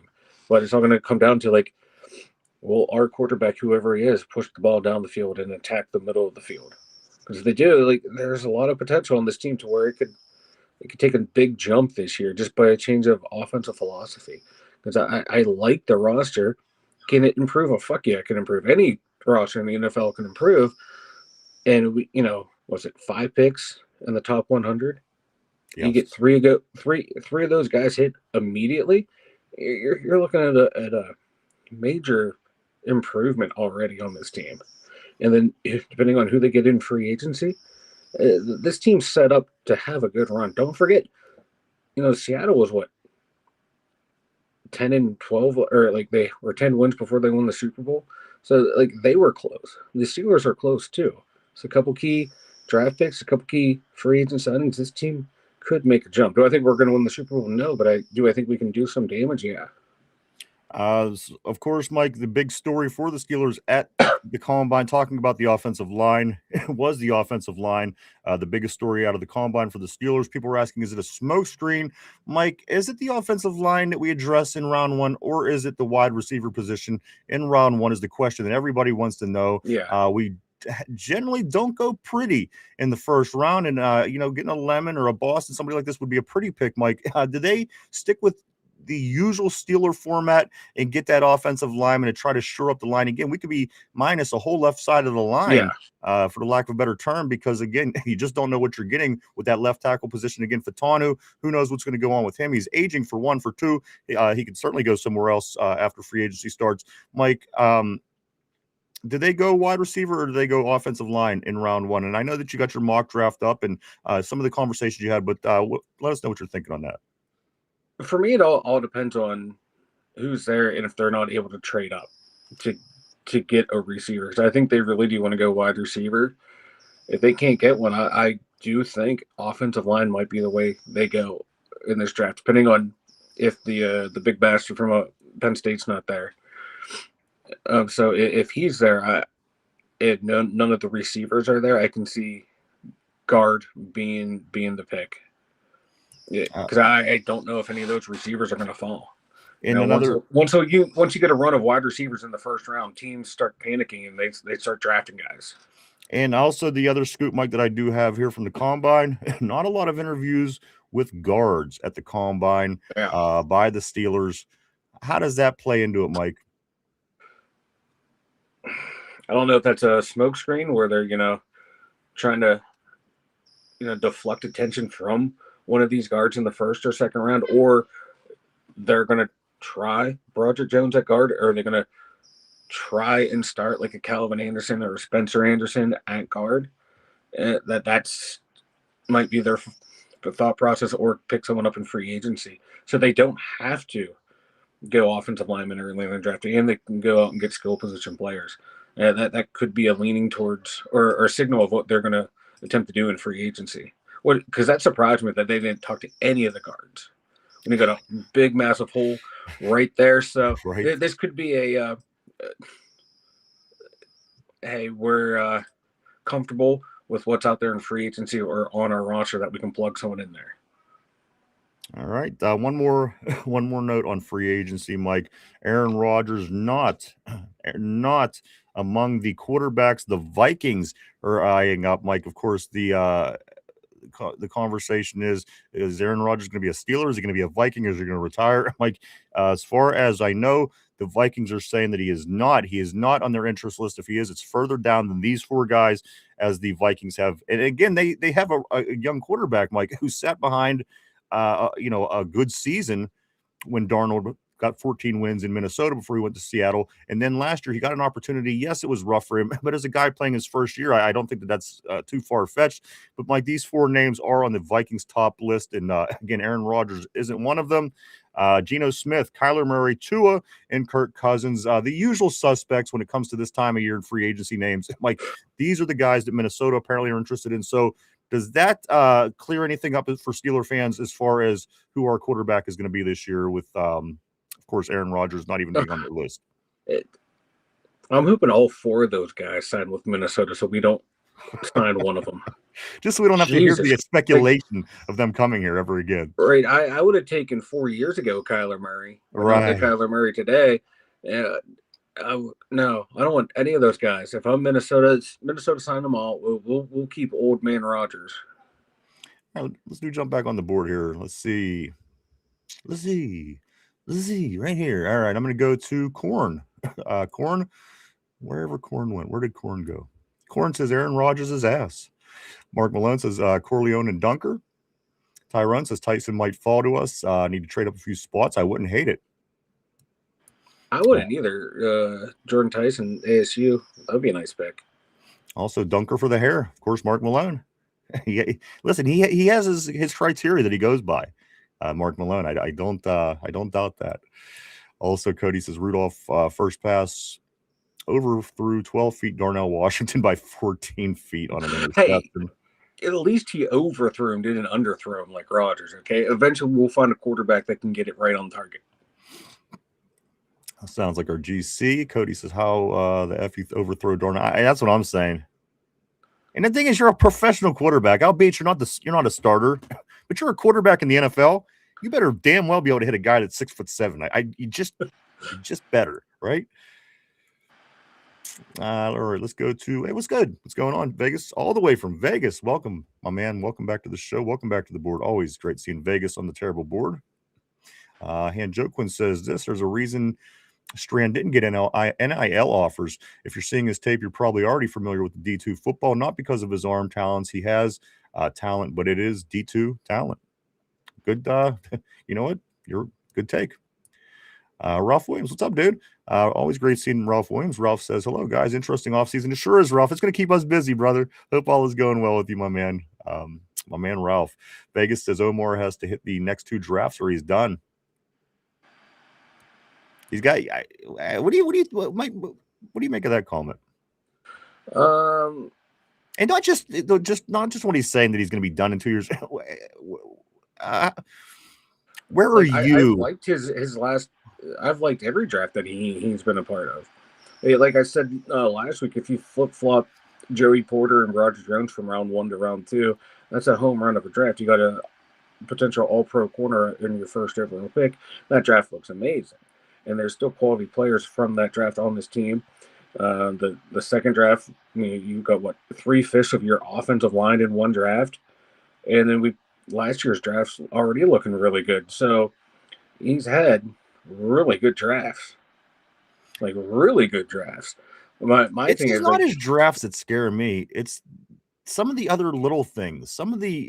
It's like getting some of the bigger free agents, like finding free agents in the middle of the season to plug holes in the secondary. He's been great at doing that. But like the big signings of the Darius Slay and Patrick Peterson were head scratchers. They didn't work. But none of those moves really set the team back. They didn't ruin us financially, and they really, didn't lose us any games, those guys. So I've been okay with Omar Khan. I thought his draft was good, and he's had some good free agents, some bad free agent signings, just about like every other GM does. Call me crazy, but it's the lack of being able to obtain a wide receiver in 2 seasons Yeah. is my problem with him. Yeah. I thought his drafting was good. I thought even grabbing other free agents, Mike, and bringing them in. Yeah, you're going to hit some, you're going to miss some. I mean, you got to bring in a guy named Darius Slay. You think that you're going to be okay. It should be a safe signing. However, it didn't play out that way. But at the end of the day, the fact that we went through 2 seasons without having a legit number 2 wide receiver or anything that even resembles a legit number 2 wide receiver is any fault that I have towards Omar Khan that I put on him, because that's unacceptable. Yeah. And even you say what you want, you had 2 years to grab somebody, and you had off seasons, and you had every opportunity, and yet we still went into those seasons with a very, very depleted, anemic wide receiver room. Mike, that's big. And again, how much of that has to do with Arthur Smith and wanting to build a team to suit his offense? But how did that play out? I mean, come on, we built it with 54 tight ends to suit his style, and it didn't do shit. So again, how much of that falls back on Omar? And again, how much does 2 seasons of not going into a season without having a wide receiver 2, does that come back on him? Because again, in the draft, I'm not complaining about his draft decisions, and I'm not complaining about a lot of his free agency decisions, Mike. But just something as simple as putting a person in each of the 11 positions on one side of the ball. How could that be a failure 2 seasons in a row, to the point where, again, you're coming in late with a Mike Williams to fix that hole. Again, you're coming in late with an MVS. These guys are just above what a Scotty Miller is. It's really nothing, Mike. The failure to get that position filled is his failure, in my opinion. And putting too much hope in CA3 and Roman Wilson too, hoping those guys would elevate into be like those outside route runners that you thought they would Considering one of them hasn't even seen the field but a half dozen times in 2 years. In the Brandon Ayuk trade collapsing at the last minute because Ayuk went and talked to the coach and told them what was happening, and they went to the GM and they get it fixed. Like that right there. Shouldn't that be something that again, a smart person knows not to do? Put all your eggs in one basket. I mean, that's a kind of a life common sense move. They kind of put all their eggs in Brandon Ayuk and hoped that it was going to work out, and then when it didn't, we were sitting there with our thumb in our asses. So, again, that's just something that a smart person should have been able to figure out and handle. Again, 2 whole seasons, Mike, missing that position. That's pretty big. That's pretty big. And, this free agency and this draft, you got to get receivers. And like I said, if you're sitting there in the first round and you weren't able to trade up and like the first round talent receivers are gone, don't reach for one, because there's plenty of talent in rounds 2 and 3 to get a receiver. So they have to come out of this draft with at least a receiver by the second round. If not, then it's going to be a shit show. All right, let's move on the board, Mike.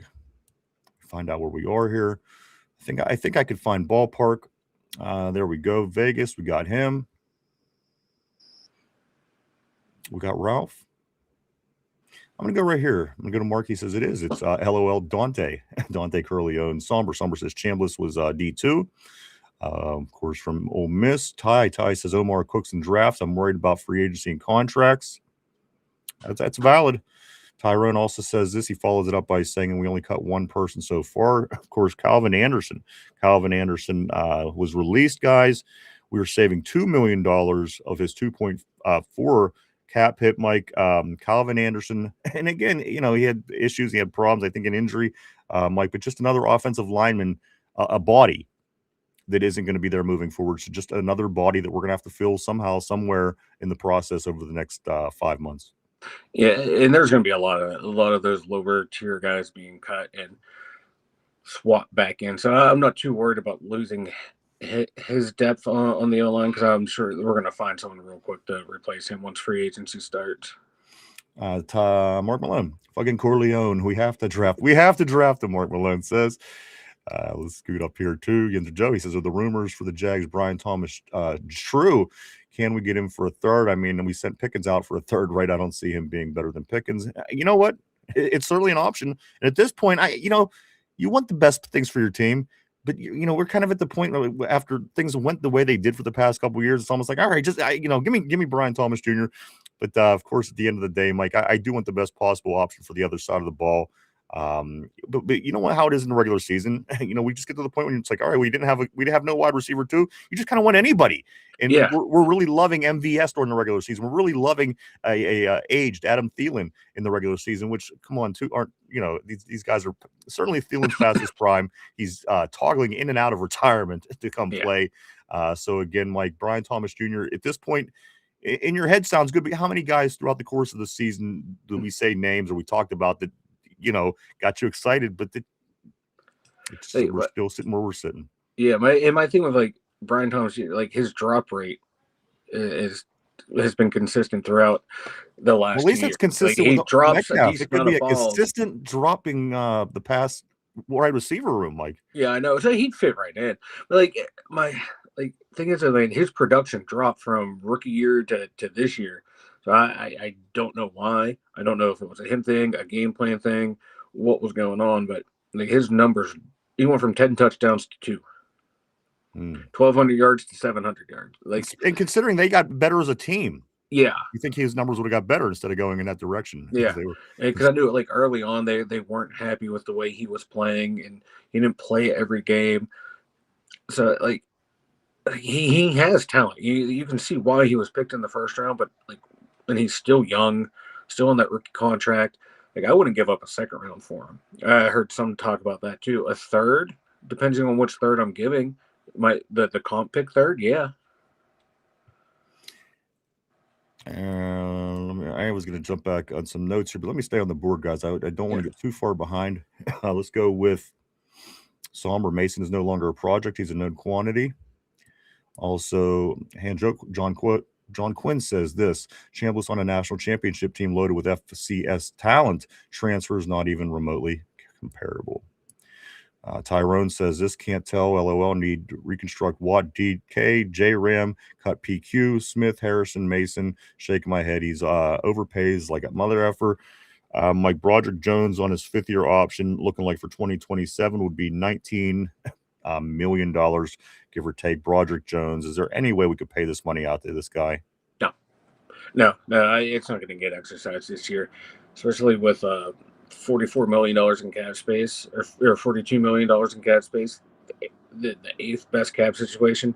We're not going to take any money out of that to give to Broderick Jones. We're going to extend the young guys that need extended and make a splash in free agency. And then, like, in every contract that Umar signs people to, they're very easy to get out of. Yeah, right. With like, you might be stuck with a guy for a year, but after that, my God, these contracts, the way he does, the way they negotiate them are so easy to get out of. So they never hinder the franchise. Somber says D2 is D2. You're saying Strand in place of Chambliss couldn't have worked. Somber says that also. Sorry, there we go. Vegas said he did all that you hate, and they still have over 40 million available. He did all that. Okay, Omar. Freimeister Bond, I do want to say welcome to the terrible board. Freimeister Bond, you know what, Freimeister, by the end of the week, we do have a lot of things in work. We have Mike's computer, which maybe not, you might have thought you heard a hamster wheel in the background.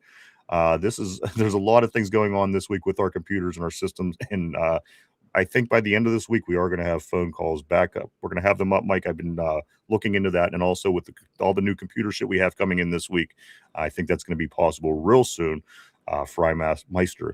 So do come back. I do encourage that, but I do see you have a lot on the board. Let's talk a little bit about what Freimeister is saying.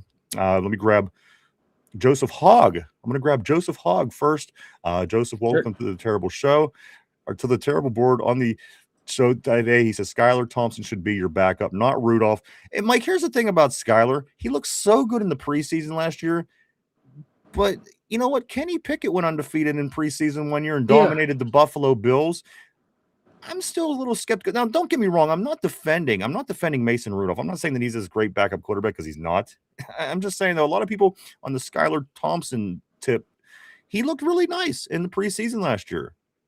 But where does he fly? You know, nobody around the league is knocking down the door to get this guy as their backup. Nobody wants him to. Mike, where does Skylar Thompson realistically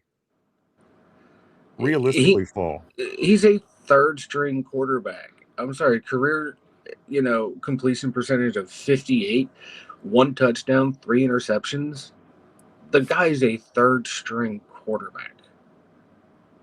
I just he is what he is. He's a third string quarterback. Teams aren't beating down the bush to get him to be their backup quarterback. Let's see. All right, I'm gonna go right here. No, I'm right here. Somber says agree to disagree. Also, Tyrone says you could have more. Meister Bond says Rosie O'Donnell. Of course, like we were talking about, Neil O'Donnell, 30 years ago was the last time a Steeler MVP left the team following that season, like 30 years ago. If KG would go elsewhere, if Kenneth Gainwell will go elsewhere, it'll be 30. It's been 30 years since a Steelers team MVP left after that season. Cody says this: who said Roman Wilson looks like a dirty sucker you pick up off the ground? Damn, Cody.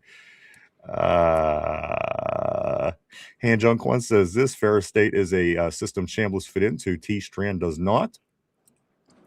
Somber says we are no longer in a nursing home.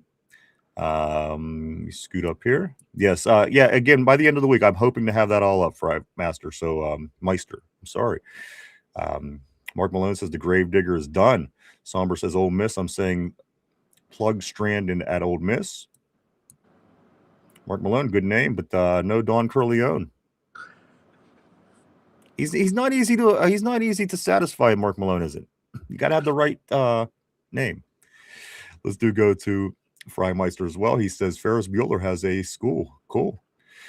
Let's go to Vegas, where Vegas says this. What does Vegas say? Vegas says something, I swear to you. Vegas says this. He can get way more if he needs to, but why do it when you don't need to yet? Vegas follows that up by saying Art Rooney had a saying, don't make a decision until you have to make a decision. Somber says this isn't a call-in show right now, at least. Also, Tyrone says this. You would, agree. Just reconstruct them guys, and I'm cool. Vegas says Derpy can be a call screener, Mike. Derpy. That would require Derpy to show up to the show. Freimeister says we can interact, or we can just play with our. Seems like Freimeister is going to be fun. Seems like he's going to be a fun viewer. Mark Malone says we're good with Cook. Yeah, I mean, you guys think so? You guys think that we're good with Cook? Are we going to be fine with Dylan Cook if that be the case? Is that the route we're going to go? Like, and if it isn't, where do you tackle this tackle? Do you go out and get yourself a free agent tackle? Again, starting over at the left tackle position after the Broderick Jones project seems like, here we go again. Where does this left tackle get fixed, Mike? And is Dylan Cook anywhere in that equation for you? Again, he came out in small doses last year, looked really good. Yeah. You've seen the inexperience. However, in the big picture, I thought he passed. It was a passing grade as far as Dylan Cook went at left tackle. Left tackle is not an easy position to play. Left tackle is not an easy position to play when you're trying to keep Myles Garrett off your quarterback's ass. Dylan Cook did some very good things in that small period of time. Like, how much of him do you see in the equation moving forward? And if you don't like him, what is the what's the answer at the backside tackle? Yeah, for me, I'm sorry, I'm not sold on Dylan Cook. He's he was a former quarterback in college. He turns into an offensive lineman, and he's like already 26, 27, 28 years old. He's not some young pup that we're grooming to be a long-term viable option there. He's a backup left tackle. It's awesome that he was able to do this, but for me right now, he's our backup tackle. He's not our starter. Just a small sample size. You got to look free agency or the draft for someone who can come in and compete. Like, because Broderick's going to be out until mid-season probably with that neck injury. So you got to find someone that can come in and compete right away. In Broderick, Mike, it isn't exactly fixing everything when he does come back healthy, No, because again, he has all kind of issues anyway. So now you have Yeah. to kind of get him back up to speed, and that's at Yep. the halfway point of the season. Who knows? Yeah. Who knows if he's ever going to come get to the point where we Yeah. need him to be, Mike? Again, that left tackle certainly a question mark heading in, continuing in this offseason. Free agency, guys. Again, a week from today, we do have the tampering period. In 9 days, it is the official start of free agency. Some of these questions are going to be answered, Mike, in the next month. Can you believe I just said that? Next month is going to be the draft here in Pittsburgh. It is March 2nd, guys. April 23rd, I do believe, guys, the draft starts in Pittsburgh. We are just a little over a month away from the draft, Mike. All these questions, we're going to have somewhat of a finalized roster in a sense. I mean, you still have all the rookie camps, the OTAs, all these different things that are going to go on, and people are going to get cut at the end of the day. But, Mike, a lot of our team is going to be in place by the end of next month. Without everything being fine-tuned just yet and put into the right pieces into the right places, Mike. So again, free agency next week, the draft next month. A lot of these questions will be answered, and then we're going to try to figure out how it's going to happen. Is they going to be able to make it work? Is this team going to be able to come and at least do what they did last year? A new coaching staff, Mike, as well. So much is going on right now for this Pittsburgh Steelers team. It's a lot going on, a lot in flux. I just can't wait for free agency to get here. The speculation's already killing me. They need to knock it out of the park big time in both free agency and the draft. Mike, that was going to be my next question. This team is really close to being competitive.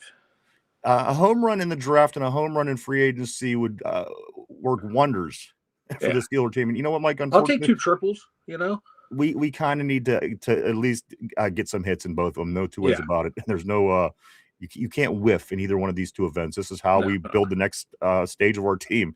So again, it's necessary that both of them be strong. And again, I think the draft being in Pittsburgh, of course, is always going to be a big thing for the Steelers in this particular draft, because you don't want to lose at home. You want to be a big show for your hometown. Yeah. And again, Mike, I'm just like everybody else. I'm hoping that we get it done in the draft and free agency, because we need work. No two ways about that.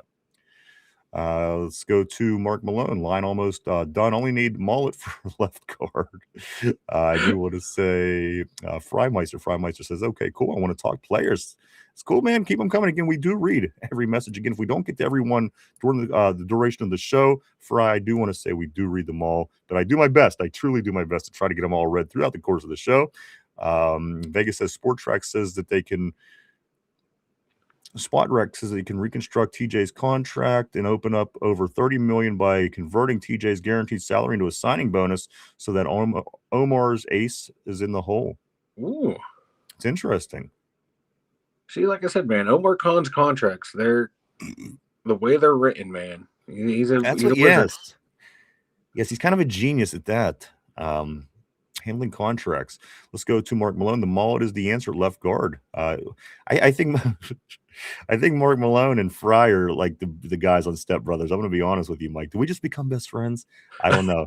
I'm getting this vibe from Fry Meister and Mark Malone. They're going to be building bunk beds and practicing kung fu out in the garage.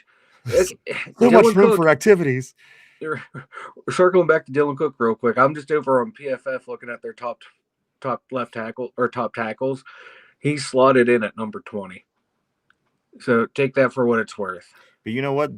Cam Hayward, they slot him in at number 1 in the league. I know. So do what you want with that. Han John Quinn says this again: 2 national championships and a 6th year of eligibility. Don't see that being the case for Strand. Somber, anything you have to say, just put it in chat. They'll get to it. Tyrone, they will. These guys, we appreciate that, Ty. And you, Ty, you are the best. I don't want to hear any otherwise. I won't take it, Mike. I won't accept anything else.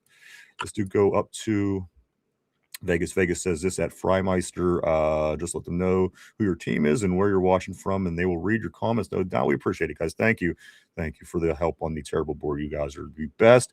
Ty says this: clean up the holes on the roster for Chance. 3 wide receiver, left guard, 3 wide receivers, 2 defensive backs, safety, nose tackle. Is that all we need? Yeah. You tell me there's a chance.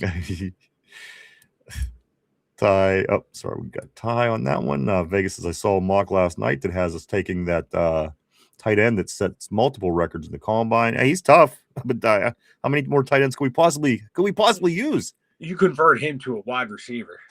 Well, Mike, we are one of the highest paid tight end rooms in the league. I just want to throw that out there. Hey, in honor of Artie Smith, we got to get that number even higher, brother. Shadiq won't get to 21 is what John Quinn said. I'm sorry about that. Also, Freimeister says I am from Central PA. I like the Steelers. That's awesome, man. Welcome to the show. Glad to have you. And I'm sorry to hand John Quinn if I'm effing up your name. I really do. But you know what? In all fairness, I mess up every single name the first time I ever say it. There's Russell not a name Fields, I haven't. Justin Wilson. Yeah, come on. Getting Sayamalu and Fatano confused earlier today. All right, just stop. Nobody wants to hear this. Tyrone says, just type what you want to say. John Quinn says this until they start actually using tight ends. We already have fully drafting another one. I agree. We're if not the highest, we're one of the highest paid tight end rooms in the league. Ty says this. Just throw it up there, bro. Vegas says this. Just type your takes out. That's the way to communicate with them. So right now, you're right. We're working on a lot of new things, guys. I think these guys are gonna have a lot of fun in the coming days to weeks to months in this off season. A lot of wheels are in motion right now on the show. Again, I want to thank everybody for coming and hanging out. It's been a blast, and you guys are great. Let me move on the board right here with Cody. Mike needs to put WD-40 on his mic.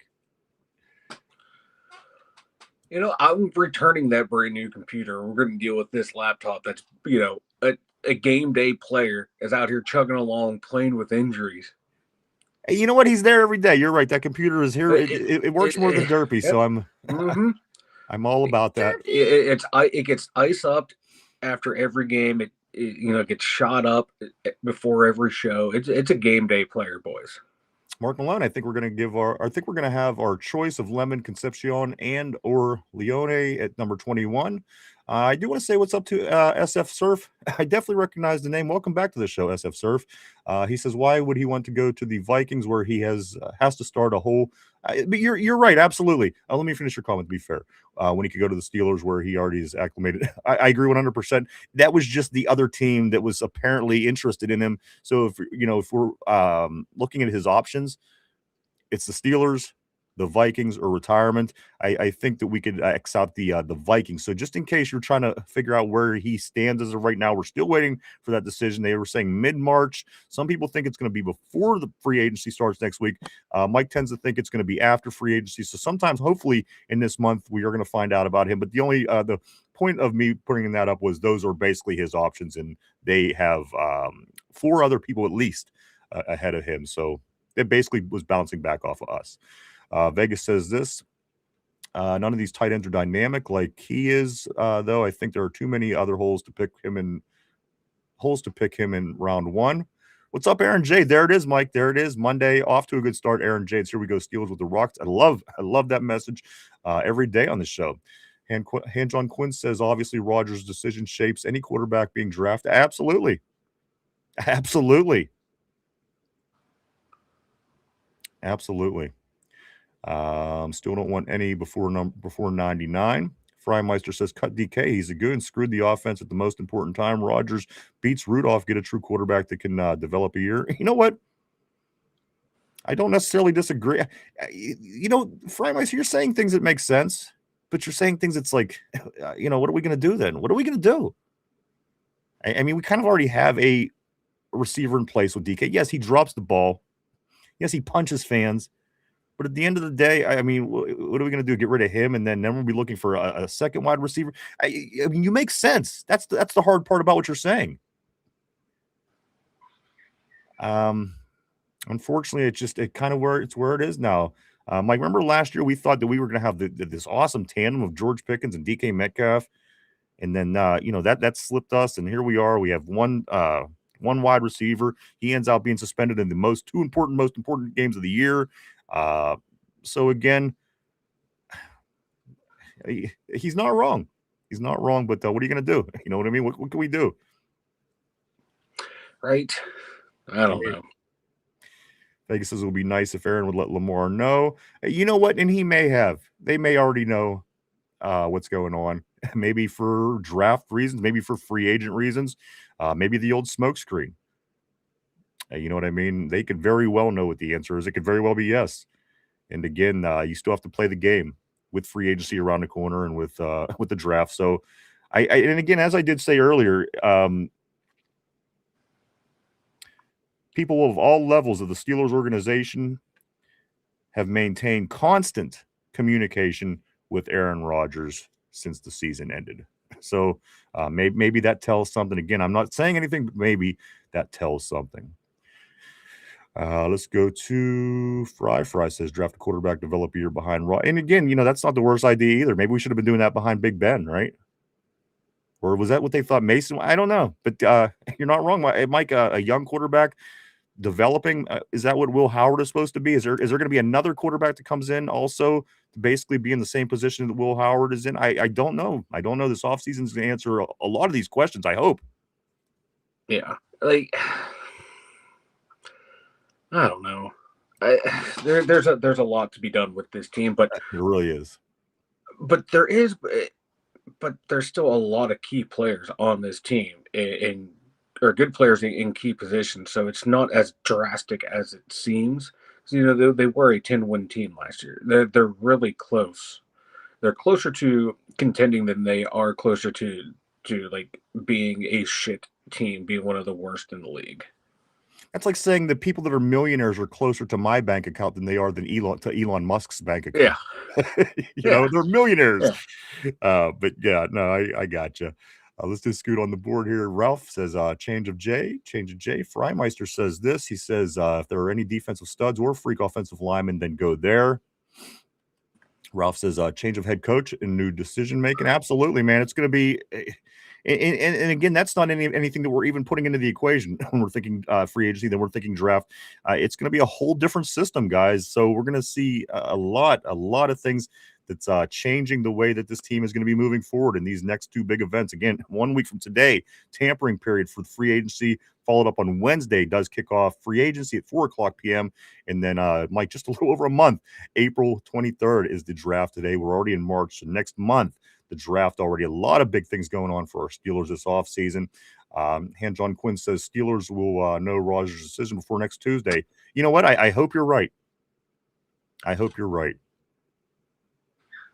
But you know how Rodgers is. I mean, what if he's, what if he's surfing next week when he can't get to the phone to let us know. He gets eaten by a shark. Hey, right. Aaron Rodgers got eaten by a shark. Was he still going to play for us? Let me just go right here to Schmalacost. I do want to say welcome to the show. Schmalacost says this on the terrible board. Trading GP for a third is the. What was that anyway? What? Mike, now here we are, a year removed almost. What's the most logical explanation for what went down with George Pickens? Oh, like they signed DK, and then like George was freaking out on the team in the facility, and then you compound that with everything else that happened to him while he was here in that last season, and it was like, okay, we don't want this headache anymore, and we're going to move him for a third-round pick, which is what we would have got if he left via free agency. It sucked they had to do it, but But isn't these the guys that are successful wide receivers, the ones that are going to be headaches? They are, but they can destroy your team, destroy your locker room. And, he went down. Dallas had a hell of a year, but you saw Dallas did fuck all. Yeah. I mean, their defense had a lot to do with that. But point taken. Cody says this Omar Khan doesn't find the players. Andy Weidel is in charge of that. Ty says they both are. Tortilla says Rooney was promised 40 tight ends 2,000 years ago. Now he's just getting them all one time. Freimeister said so no names pop at running back and wide receiver, but the real talent goes high. If you got a Puka, take him. Bettis was a first-round draft. Gainwell was a role player for the Eagles and the best in Pittsburgh. They're weak. Cody says this. Now the guy that rebuilt the Eagles gets the credit. Omar is a bum. Mark Malone, we need multiple wide receivers. I like Burks in the mids. But there's nothing strange about his name, Mark. I just don't understand that pick for you. I just don't get it. John Quinn says this. I can see them signing Dobbs if they don't trade for BJT. Wouldn't cost them a pick. Again, guys, next week we could have a new wide receiver. It could be a Dobbs. It could be a BTJ. It could be, we don't know who. We don't know who, because, and this is the fun of the offseason, Mike. Again, as you were waiting week to week to watch your Steelers play, we're waiting week to week now to find out what the next move is for our Steelers and how this whole thing's going to play out. Again, guys, free agency next week. Big stuff happening in the NFL. No two ways about that. Ralph says this project's not good when you're trying to win. Now kick and punt return guy as well.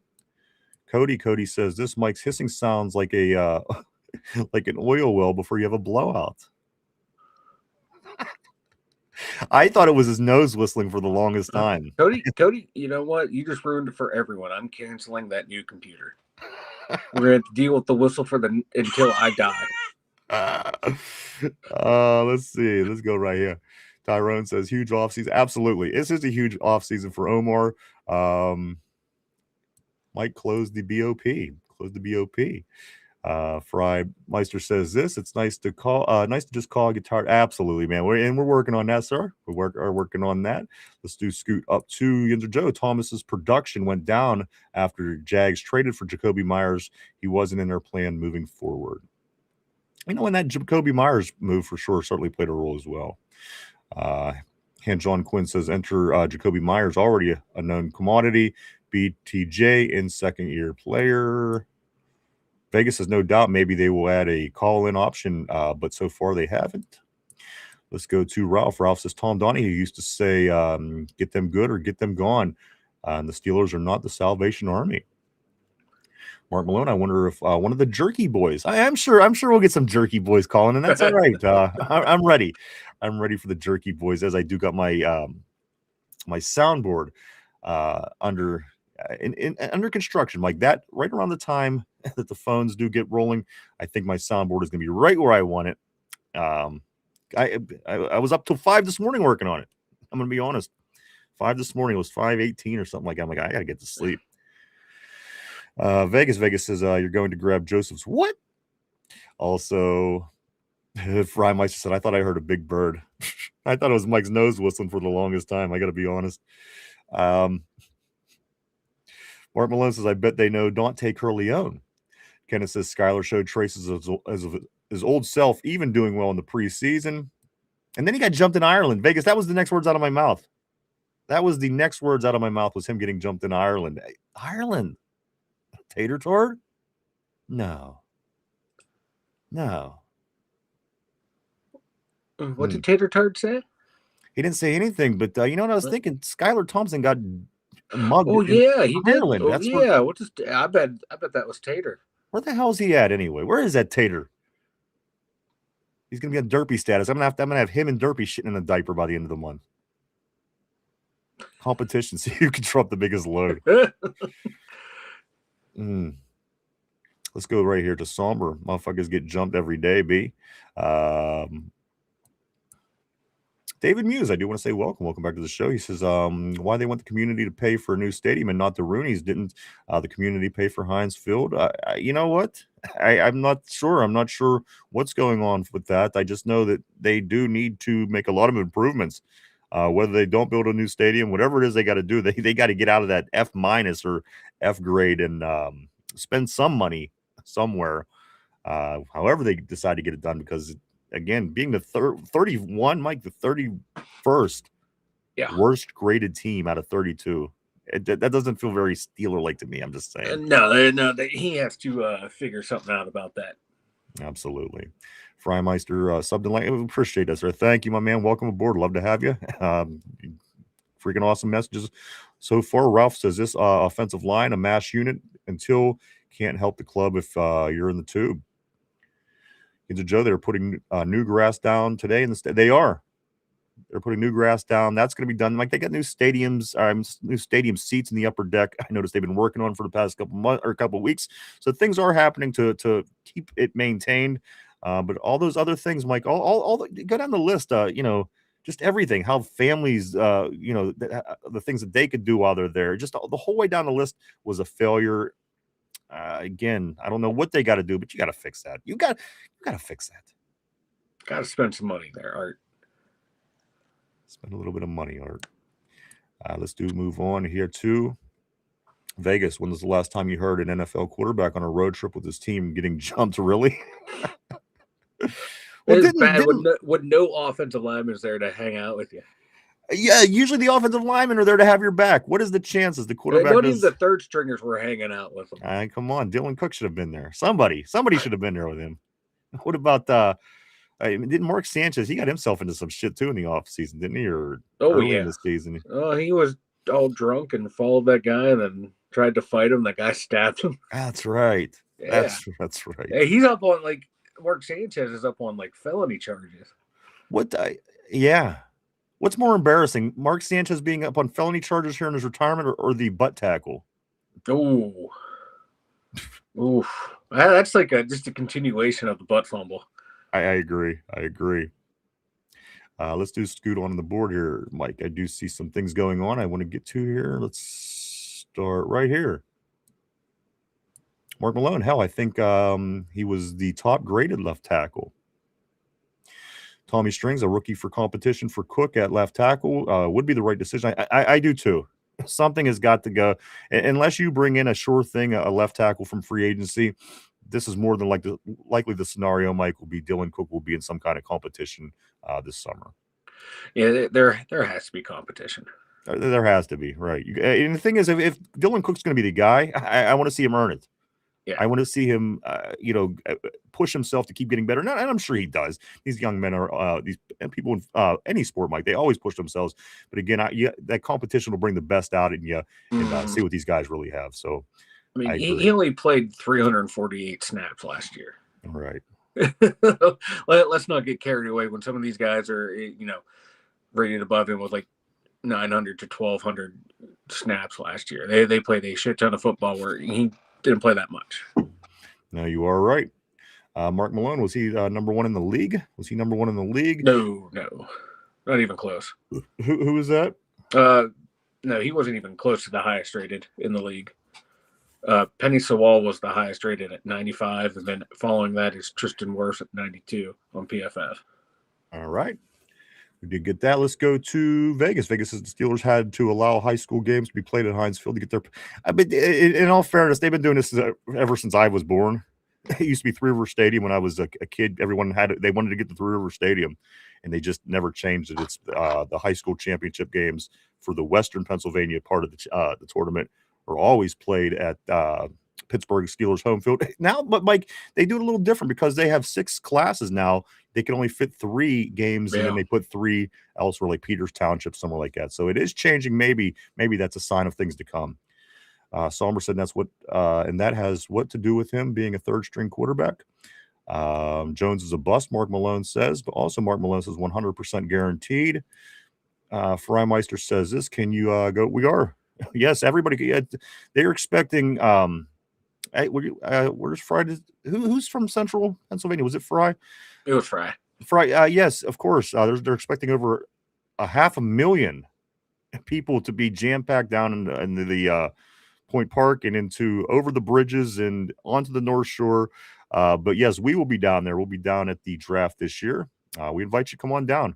It's gonna be a great time. Let's go to Tommy Strings. I heard a so-called insider say that Broderick can't move his head left or right after surgery. You guys hear that? No. Ooh. But I knew he has a long rehab to go. I didn't realize it was that bad, if true. It'd be one thing if he was just if we were so happy with Broderick Jones and we're like, all right, well, let's let him get better. Let's let him heal. Let's figure out some temporary fixes.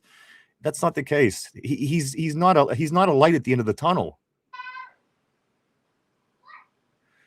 Nope. They gotta get better at that position. And it wouldn't surprise me if they pick someone in the draft. No, I'm not saying high, but maybe a 4th round, 5th round tackle type situation. It's possible. I wouldn't doubt it. I wouldn't. Like they got to bring in somebody. There's got to be people on that side of the line. And then, as I said, once you get somebody, you're going to need depth as well. And the Calvin Andersons are gone, and Ciamalo being a starter, more than likely leaving, and just the big red question mark at the left tackle. So I mean, you're not only looking for people to play the position, you're going to also be looking for depth as well.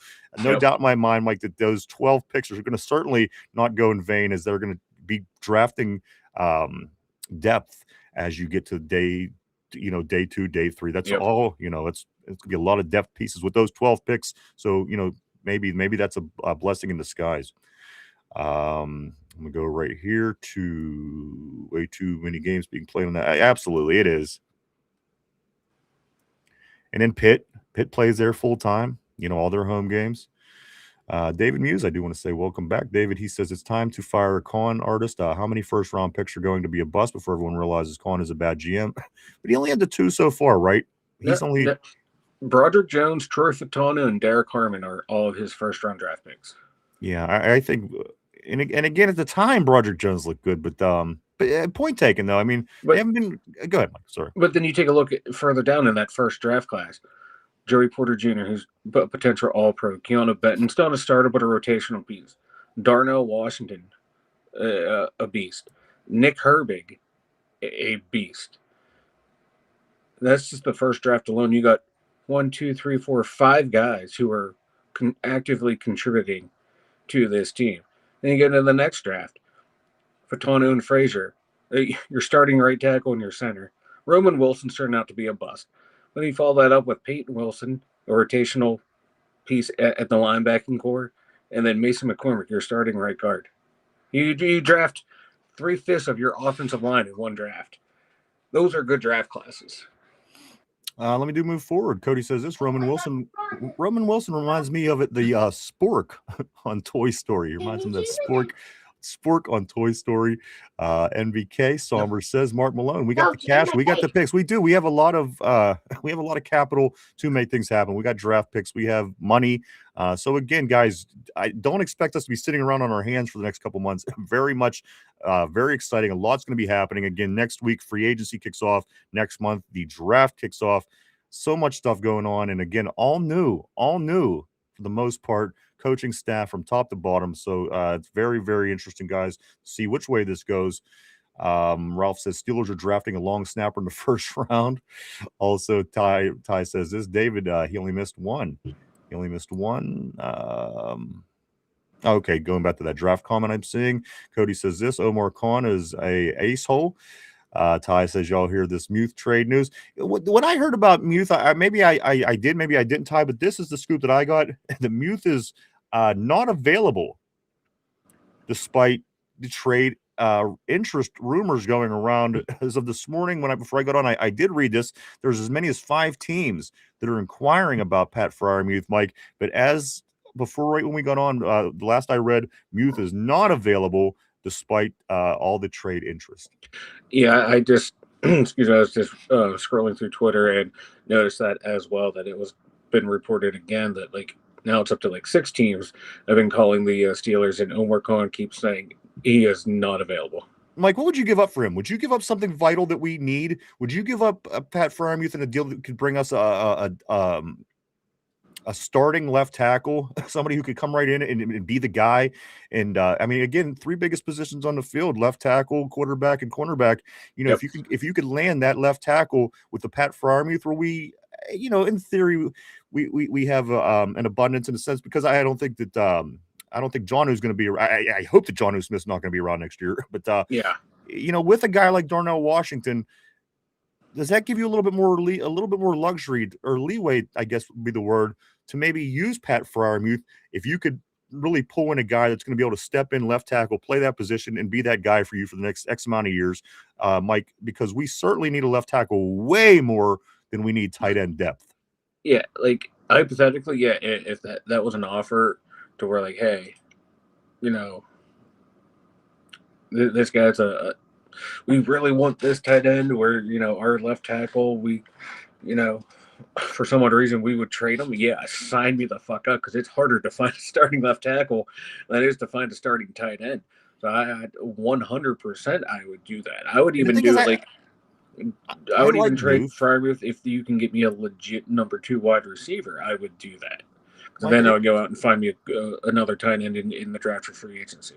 and I'm a Pitt guy, and you and I always give each other shit about our football teams, Pitt and Penn State. But you know what? I'm going to be honest with you, Mike. I am satisfied with Pat Freiermuth. Me too. Again, Yeah. I think a lot of the heat that he took over the past season and a half was unwarranted. At the end of the day, I think he's a damn good. I think he's a damn good tight end, Mike. And again, I think you could get some value out of him. And as you're saying, the number of teams that are interested in him is certainly growing. It was 4, then 5 this morning. You're saying 6 now. So again, if you could land yourself one of those 3 key pieces, Mike, and in this situation, it's more than likely would be the tackle position.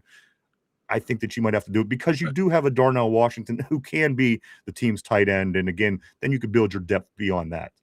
Yeah, that's what I do. But like, I just don't know what team would be crazy enough to trade a starting left tackle. But my God, if there's one out there, I would fucking do it in a heartbeat. Who does the Bears have? That seems like they always like giving. The Bears. See, the Bears have become competent recently. I know, I don't like it. But if you could fleece a team, like the Bears always come to mind.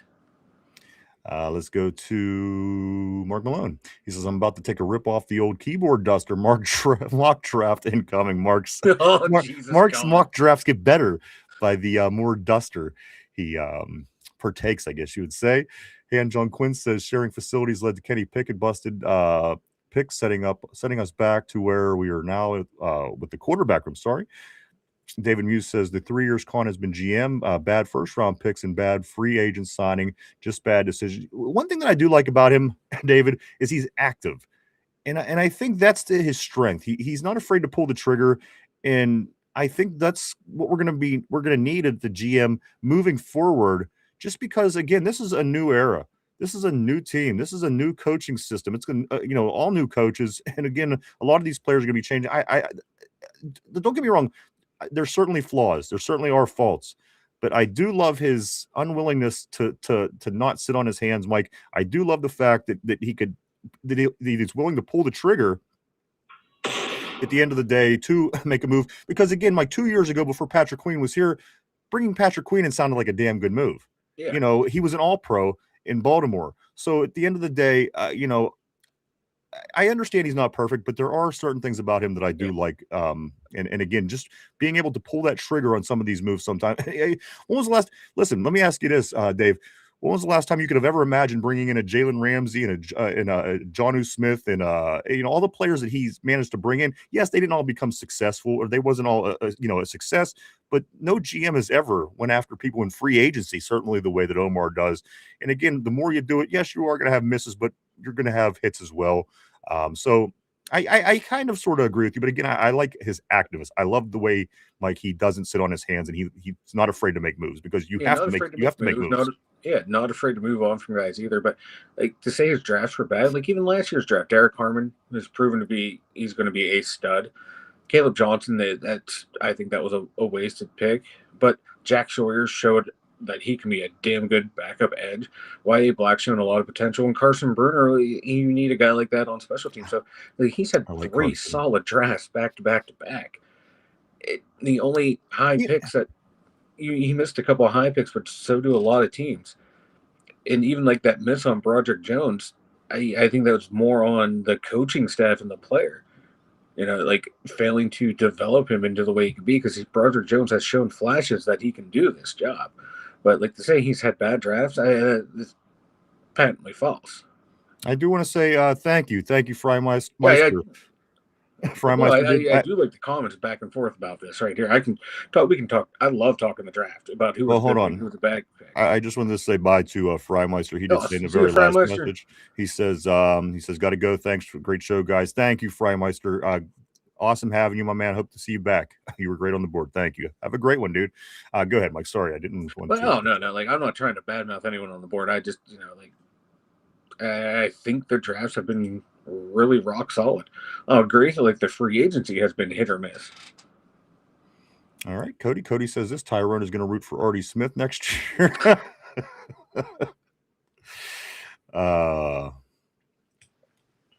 Let's go to Tyrone. Cody OSU still better than Texas.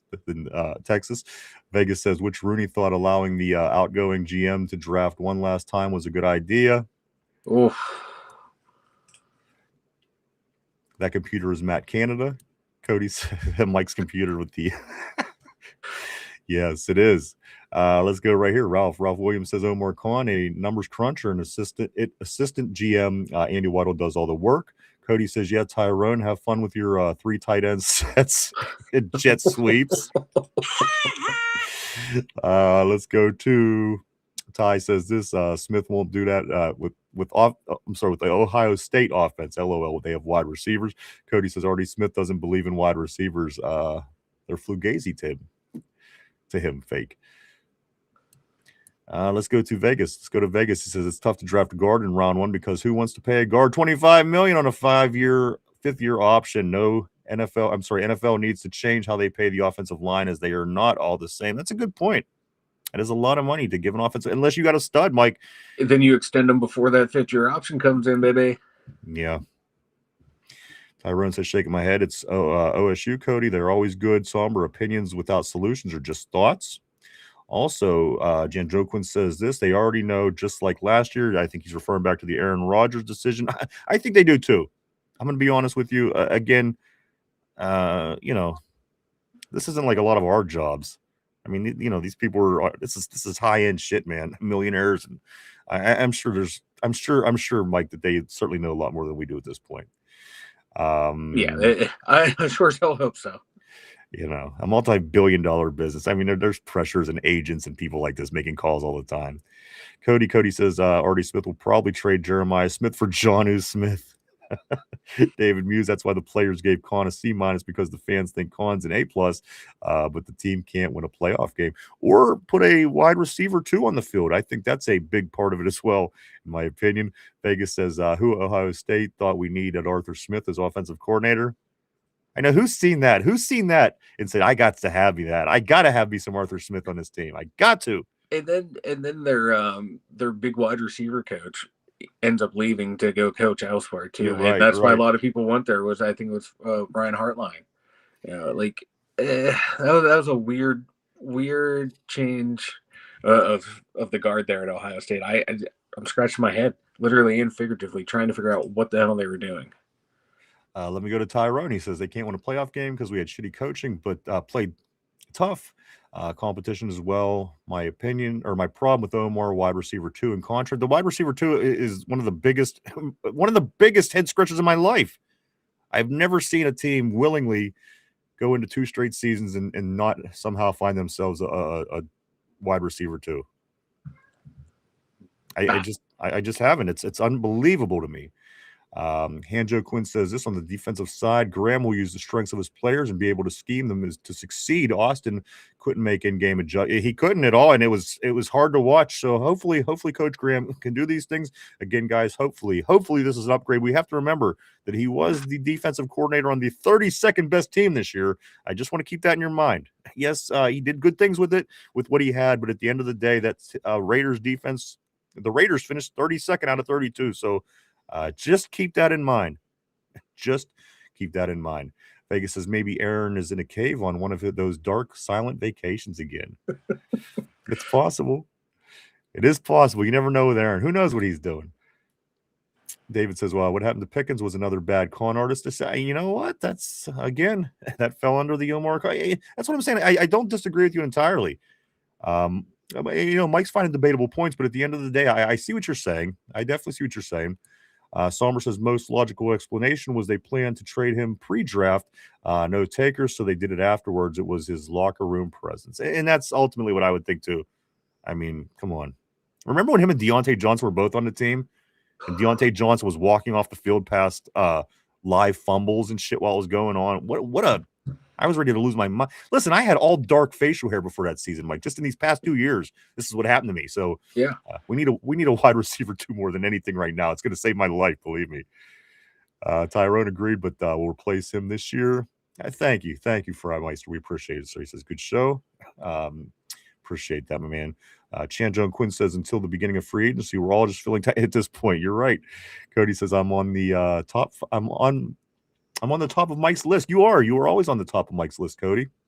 Mm-hmm. Number 1, Cody. Number 1 on the list.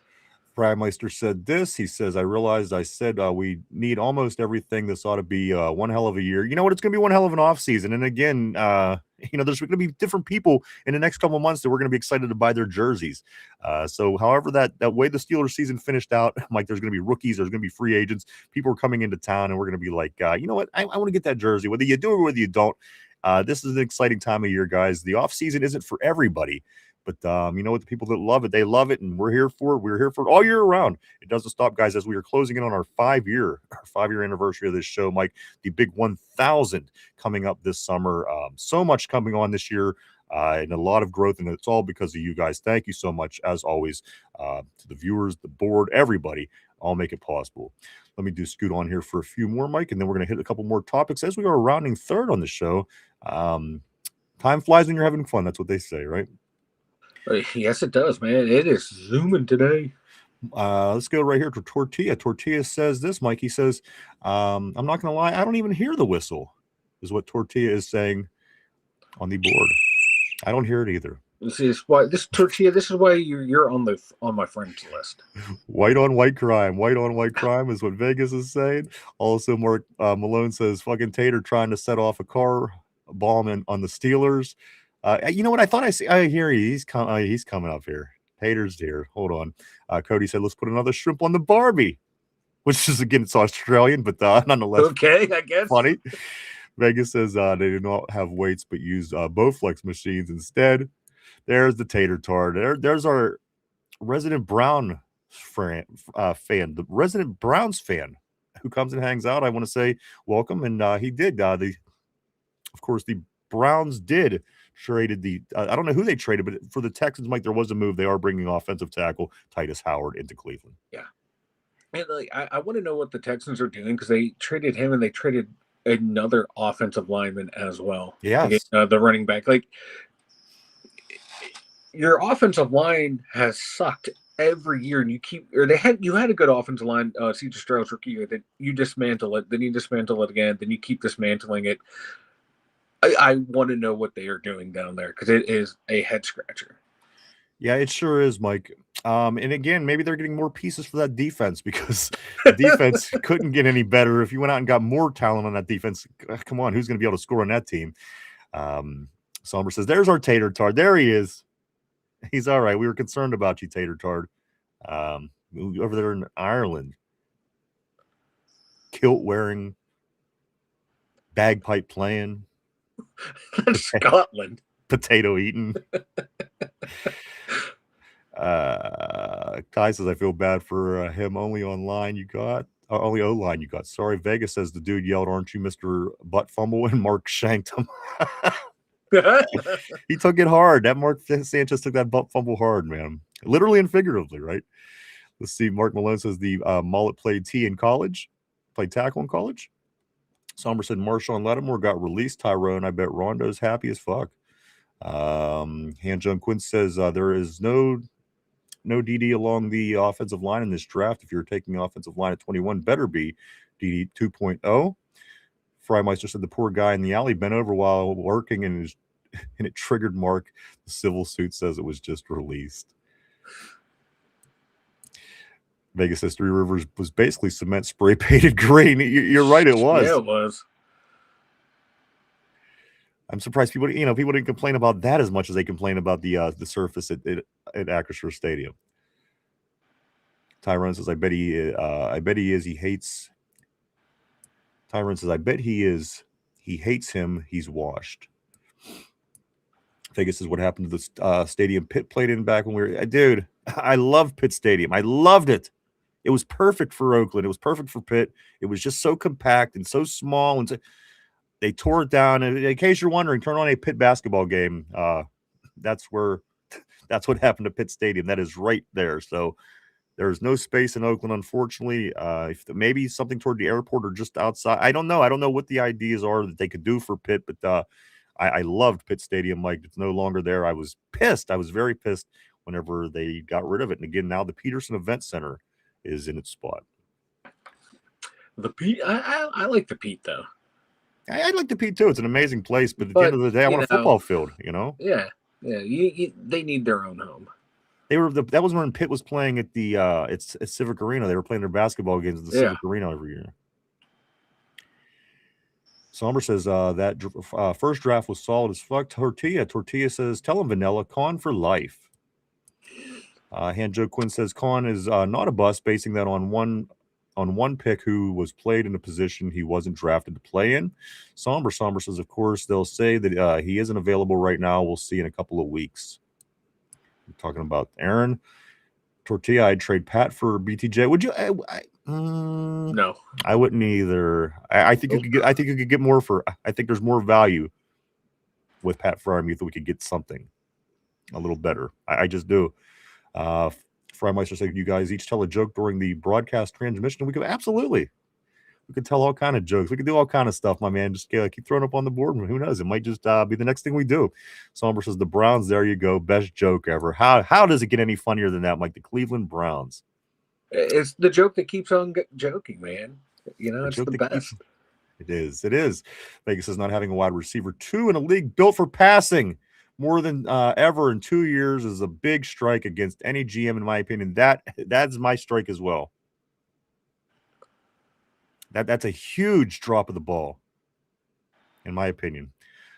Tater says that's Rich coming from the 32nd ranked organization. The Browns. Come on, Tater. Here we go. Salver says it's a decent tight end class. I love Muth, but I wouldn't hate a trade if it's worth. That's what I'm saying. If you could get the value from a Muth on a trade, I would certainly do it for a value trade. But I better be getting something nice out of it, Mike, at the end of the day. Yep. I'm going to go to Jeffrey Romanowski. Jeffrey Romanowski, I do want to say welcome to the show. Welcome to the Terrible Board. He says they'd be those who go to other teams. Welcome to the show. Thank you for the comment. Also, Somber says, kiss the rings, Tater. That's right. Kiss the rings, Tater. Tyrone says, I do that tortilla Muth for BTJ. See, I think that you could get a little bit more. I do. Because if they're trying to get a third round pick, I think you could get something more value than I just do. Let's go to Freimeister says, got to go. Thank you. We did get that one, my man. Also, Somber says KJ is not a wasted pick. That's like saying, well, Howard is a wasted pick. We don't know what either of them have yet. We don't. Seeing very minimal of both of them. Of course, Howard with the injury. KJ just didn't get the playing time last year. Tortilla says, yeah, we're using KJ this year. KJ will be good this year is what Tyrone is saying. This is what Tortilla is saying. Vegas says, Ryan just shaved his beard and glue it on V. And that was the plan, Vegas. Last week we were saying if every team, and I'm talking all four, if all four Pittsburgh professional teams, the Steelers, the Pirates, the Penguins, and the Riverhounds all advance out of the first round, I'm shaving my beard, I'm shaving my hair, and I'm shaving my eyebrows. If all four teams win, and Mike is going to glue it on top of his head, my beard, my hair, my eyebrows, it's all going on Mike's head. That is if all four of those teams advance past the first round of the playoffs. Tyrone says, Ryan, if Steelers win a playoff game this year, you save Mike. Shave and Mike wear a wig. Yeah, that's kind of along the lines we're going, for sure. Scoot up just a hair right here. Man, we're doing pretty good on the board today again, Mike. I can't believe it. Tortilla Omar was told if he gets a wide receiver 2, it's coming out of his chicken nugget fund. Tater says, I thought I was top of Mike's list. Oh, you are on top of one of Mike's lists. Is it Tortilla? No, Tater Tard. Oh, Tater Tard doesn't even make it. You gotta rank as like a human being for me to put you up there. You're a Browns fan, okay? You're like Ponscom. I love you, but you're like Ponscom. Like Derpy. I mean, come on. Exactly. You're like Derpy. Hand John Quinn says says, own special category. Pickens had a top 8 quarterback throwing to him with an already established wide receiver one across from him. Pickens had. Tortilla says Vanilla Thunder is the GOAT. Also, Somber says this. Cody says that to anyone with any accent will have my ass off. With the shrimp on the Barbie, little Asian man walking around. Cody's up there, throwing a shrimp on the Barbie. Right here to Bloodbot Ministries. I do want to say welcome, Bloodbot Ministries. Got to keep Gainwell. And as I was saying earlier, what did I say about Gainwell? This will be the first time, Bloodbot, if he would leave, the first time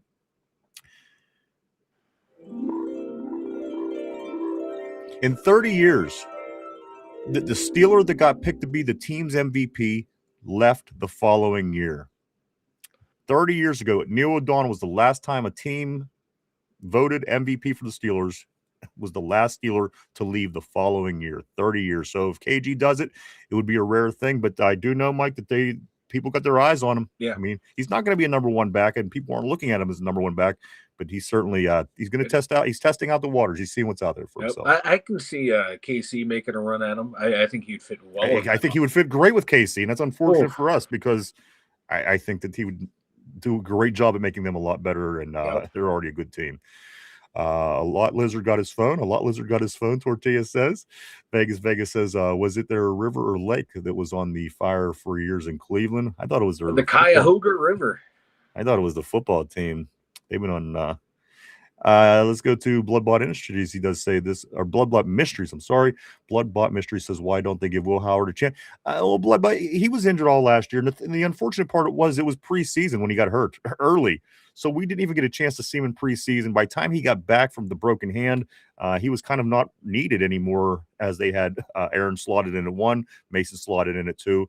And then he did eventually, once Aaron got injured in the Bears game, Will Howard was in the running. I mean, he would have been the next quarterback in had there been an injury to Mason. So that's why we haven't seen him get that chance. I think this July is going to be big if you want to see what's going on with Will Howard, albeit it only be preseason, but we haven't seen the guy play a snap in a black and gold uniform. So I'm certainly looking forward to July football for that reason as a Steeler fan.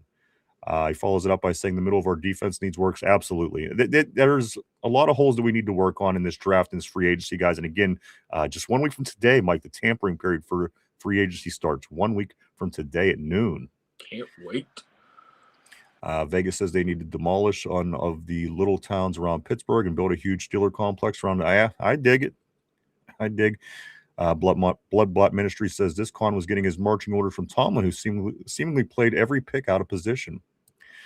Tyrone says, I don't care Muth getting up there in age and he sucks yard after catch. He's a zone killer about it. Muth for BTG. Worth it in a McCarthy offense. You know what? I think outside of the offense we just ran, I think that you're going to see Pat Freiermuth excel again. Because prior to Arthur Smith coming here, his first 2 years, he had more catches as a tight end in a Steeler uniform than any other tight end in Steeler history prior to him in that first period of time. And that's Heath Millers and Eric Greens and guys like this. So, again, in the right offense, I think that Pat Freiermuth could be very effective, and you might see that this year. But, again, I want something of value if we can pull that off and if we do move Muth, of course. Let's go to right here.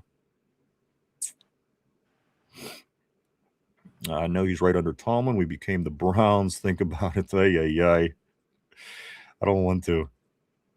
Tortilla says if you could get Pat or BTJ solves wide receivers 2 opens up the option to bring in another tight end for cheap or labor. And we got Darnell too. That's the one thing that really gives us makes this move not crazy for us at the end of the day, because Darnell Washington could easily be our number 1 tight end, and you're just working on depth after that.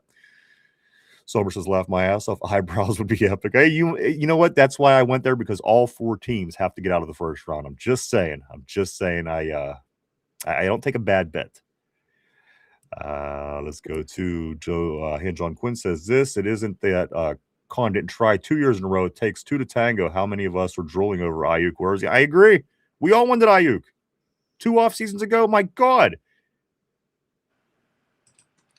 You're not wrong. Sommer says, I thought for sure Kirk would Kirk was another one. Christian Kirk, Mike, that was a name that kind of came and went as time went on. He says, I thought for sure Kirk would be a Steeler last offseason too. Nope, it kind of goes hand in hand with having a desirable quarterback situation. We haven't had that in quite some time. That's the thing. You know, like free agents aren't going to want to come here without a good quarterback throwing them the ball. So we got to get at least two in the draft. And convince one in free agency to come here. and we can't get a good quarterback until we get a good line, and we can't get a good line until we get. There's a lot of work that needs to be done, and again, as we say, Mike, this is a big change. It's a big transition off season with everything going on with this team. So a lot of these questions, hopefully, are going to be answered for us here in the next month and a half, with the draft being at the end of April and free agency next week. Let me go to Vegas. Of course, the NY mob paid him right after the Super Bowl. And Neil O'Donnell. Tyrone says, facts, kind of glad we waited for this draft to get a wide receiver too. And you know what? This is no better draft to get a wide receiver too from. And this is as deep as a wide receiver draft as I've seen in a while, Mike. Yeah, it's stacked, man. They're guys that get a guy in the first, get a guy in the third type of draft, to where you can double up and totally change that wide receiver room for the better, and still have hope that you can still keep Rowan Wilson and hope that he can develop. Now the pressure's off of him; he can slot in better, and whoever they bring in free agency as well will slot into a nice role. And there's a lot of receiver talent at the top of this draft. John Quinn says O'Donnell was escorted out of the door. Yeah, damn right he was. Nobody ever seen his ass ever since. We had Chad Brown and Levon Kirkland on the show, and interesting. Go back and watch those episodes, if you will. There was definitely some commentary about Mr. O'Donnell. Tortilla Jackson says this. I don't know. Would have been nice to have some wide receivers a few years ago too. Tater says worst organization in the league is hard to sell. And the Browns are quite the buy. Let me tell you. What's going on? Who made the playoffs? Who won the division last year? Who hasn't won the division since 1987? That's right. The Browns have not won the division since 1987, guys. 88, 89. One of them years. Doesn't even matter at this point. Let's go to Vegas. Southwestern Pennsylvania should have a vote on which town gets demolished in the name of a team progress. You know what? We can do that. I'm sure we could all agree on a town that everybody hates. Vegas says there has to be one town that clearly sucks more than the others, and I'm sure there are. And laughing it out is somber, guys. Let me touch on a couple topics, Mike, and we are going to start wrapping things up. We got question of the day. I threw you a softball today, so just letting you know that the question of the day is going to be relatively easy. It's going to get more difficult as the week goes on, but a couple things, Mike, that I do want to touch on before we do get ready to start that process. Debo and Joe, of course, James Harrison and Joe Hayden, Mike, they agree. The failing report card for the locker room was well deserved. Not much about this locker room. It's made of wood. It has puny little nameplates that you slide right into the spot, Mike. It seems to be agreed on. Yeah. The locker room situation in Pittsburgh and all those other things. It's par for the course. Yeah, like I trust their opinion. You know, they were there, they've seen it, they've lived there. So yeah, if they saying it's bad, it's got to be bad. Also, PFF tabs Jalen Ramsey is the NFL's most versatile defender. The most versatile. I'm not saying he's the best. I'm not saying he's the fastest, Mike, but the most versatile defender is what PFF is tabbing Jalen Ramsey at. Whether you agree, whether you disagree, I don't know. But at the end of the day, I know that he's certainly valuable, Mike. He is serviceable. He does a lot of different things on defense. Could things have gone a little better for him last year? Yes, but I don't know entirely that it was his fault. Again, a whole new coaching system, a lot of things coming up this year, Mike, different pieces in place. But the PFF, who I don't always agree with or even go by for that matter, did tab Jalen Ramsey as the NFL's most versatile defender. You know what? Hey, it's a positive for us, so PFF knows what they're talking about. Exactly. When it works in our favor, I love PFF. And finally, Mike, JPJ named one of the NFL's best perimeter cornerbacks. JPJ named one of the NFL's best perimeter quarterbacks. I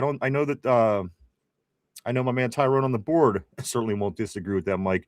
What do you think about this young cornerback out of Penn State who seems to be doing a pretty damn good job? I mean, he doesn't give up touchdowns. Isn't that, at the end of the day, very important? That's very important. That's what you want from your guy. So it's true. He is a lockdown, shutdown corner, and his penalty yardage has dropped from like last year. It was like over 100 something down to like below 60 this year. He's gotten better year over year. He's a stud. He is a stud. Mike, can you hear me? I can hear you. Okay, good.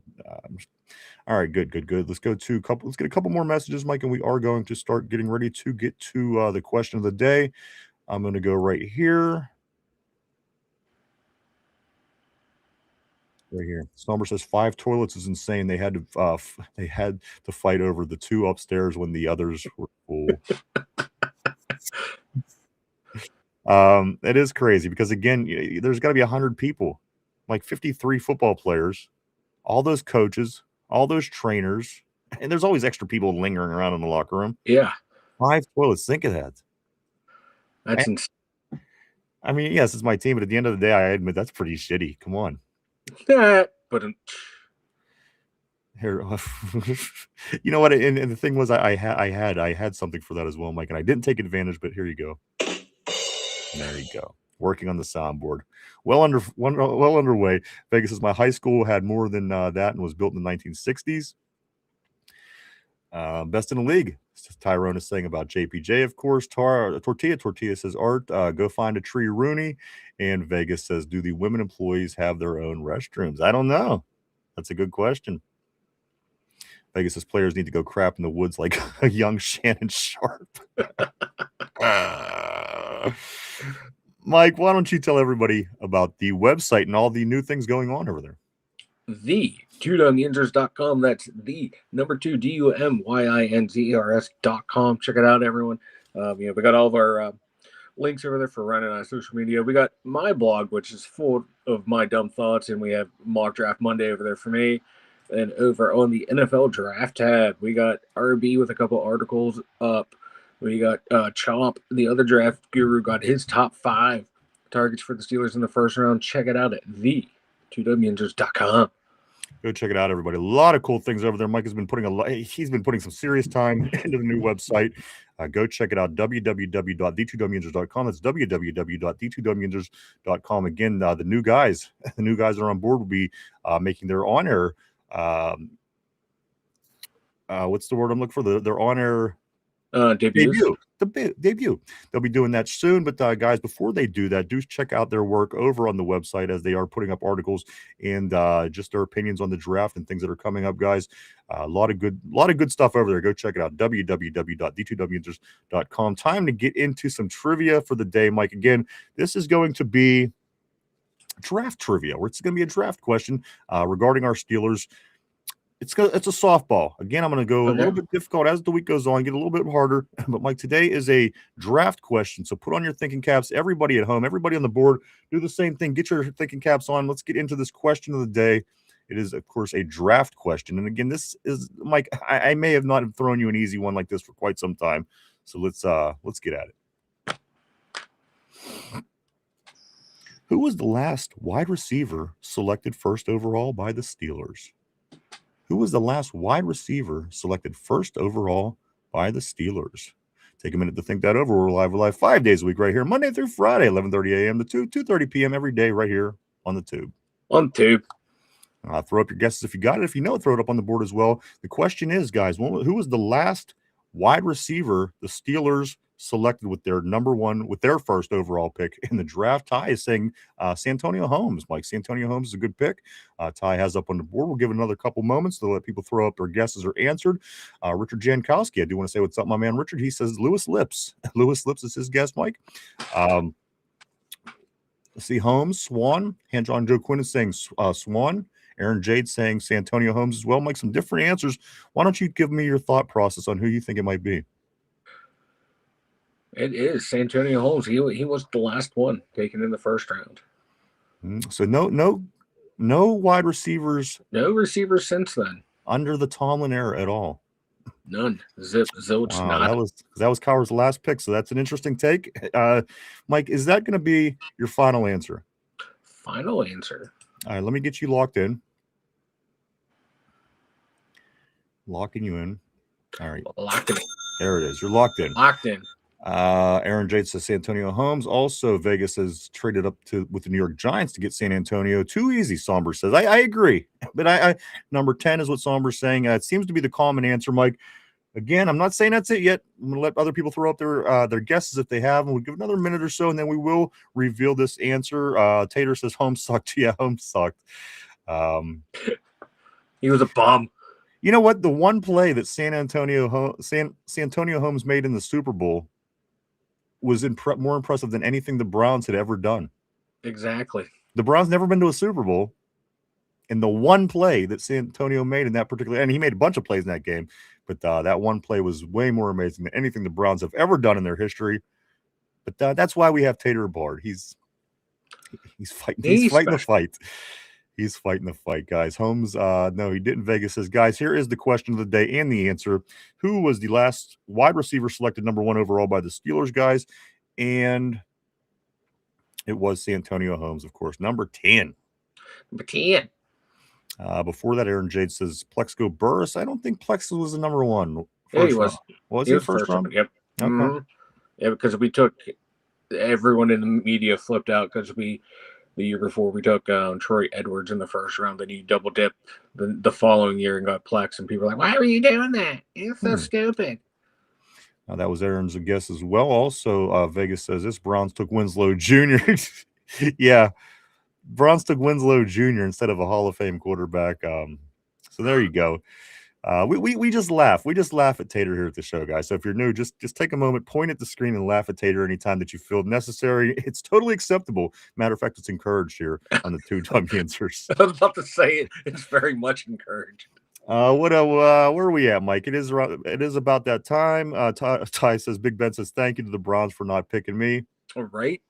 You know, well, I see Ben kind of regularly anymore, Mike. I don't want to put too much information out there, but he's involved in things that are going on in the county here, and there's been multiple Ben sightings as of late, just roaming around town as that stuff is going on. Again, I don't want to put too much information out there because I don't know. Yeah. But Big Ben has been very active lately. People have been seeing him all around here. With all that. So Vegas says this, does Ben still have the most wins in the Browns? You know what? Baker actually passed that. Yeah. And they got rid of Baker. Big Ben had more wins as a quarterback than any other quarterback at Brown Stadium. When it was finally broke, it was broke by Baker Mayfield. And the very next year, they get rid of Baker Mayfield. And that's a Browns move if I've ever heard one. And Ty is saying happy birthday to the GOAT. There it is. Today is Ben's 44th birthday, guys. Big Ben, 44 years old today. Happy birthday, dude.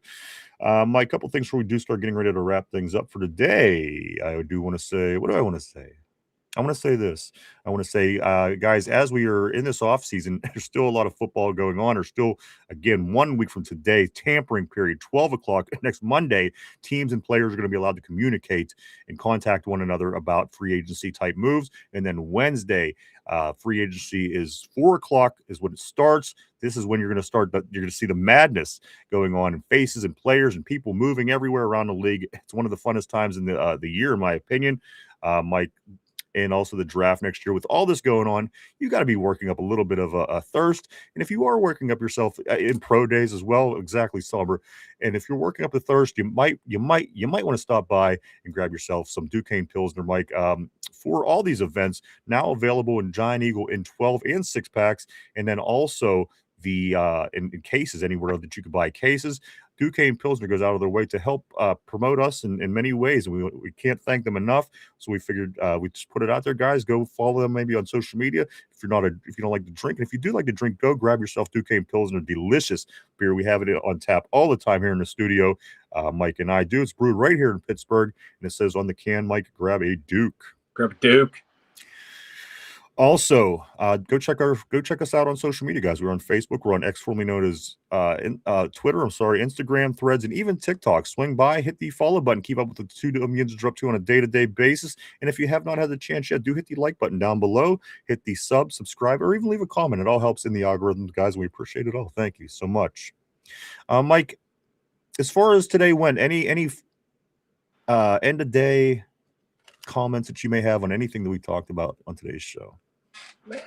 Again, man, this is a great show. The back and forth with everyone on the board is always fun, especially like when you disagree with someone on the board and you're bouncing back and forth with comments. It makes the day go by. It makes the day fun, and this is why we do it, man. We love the debate, the back and forth.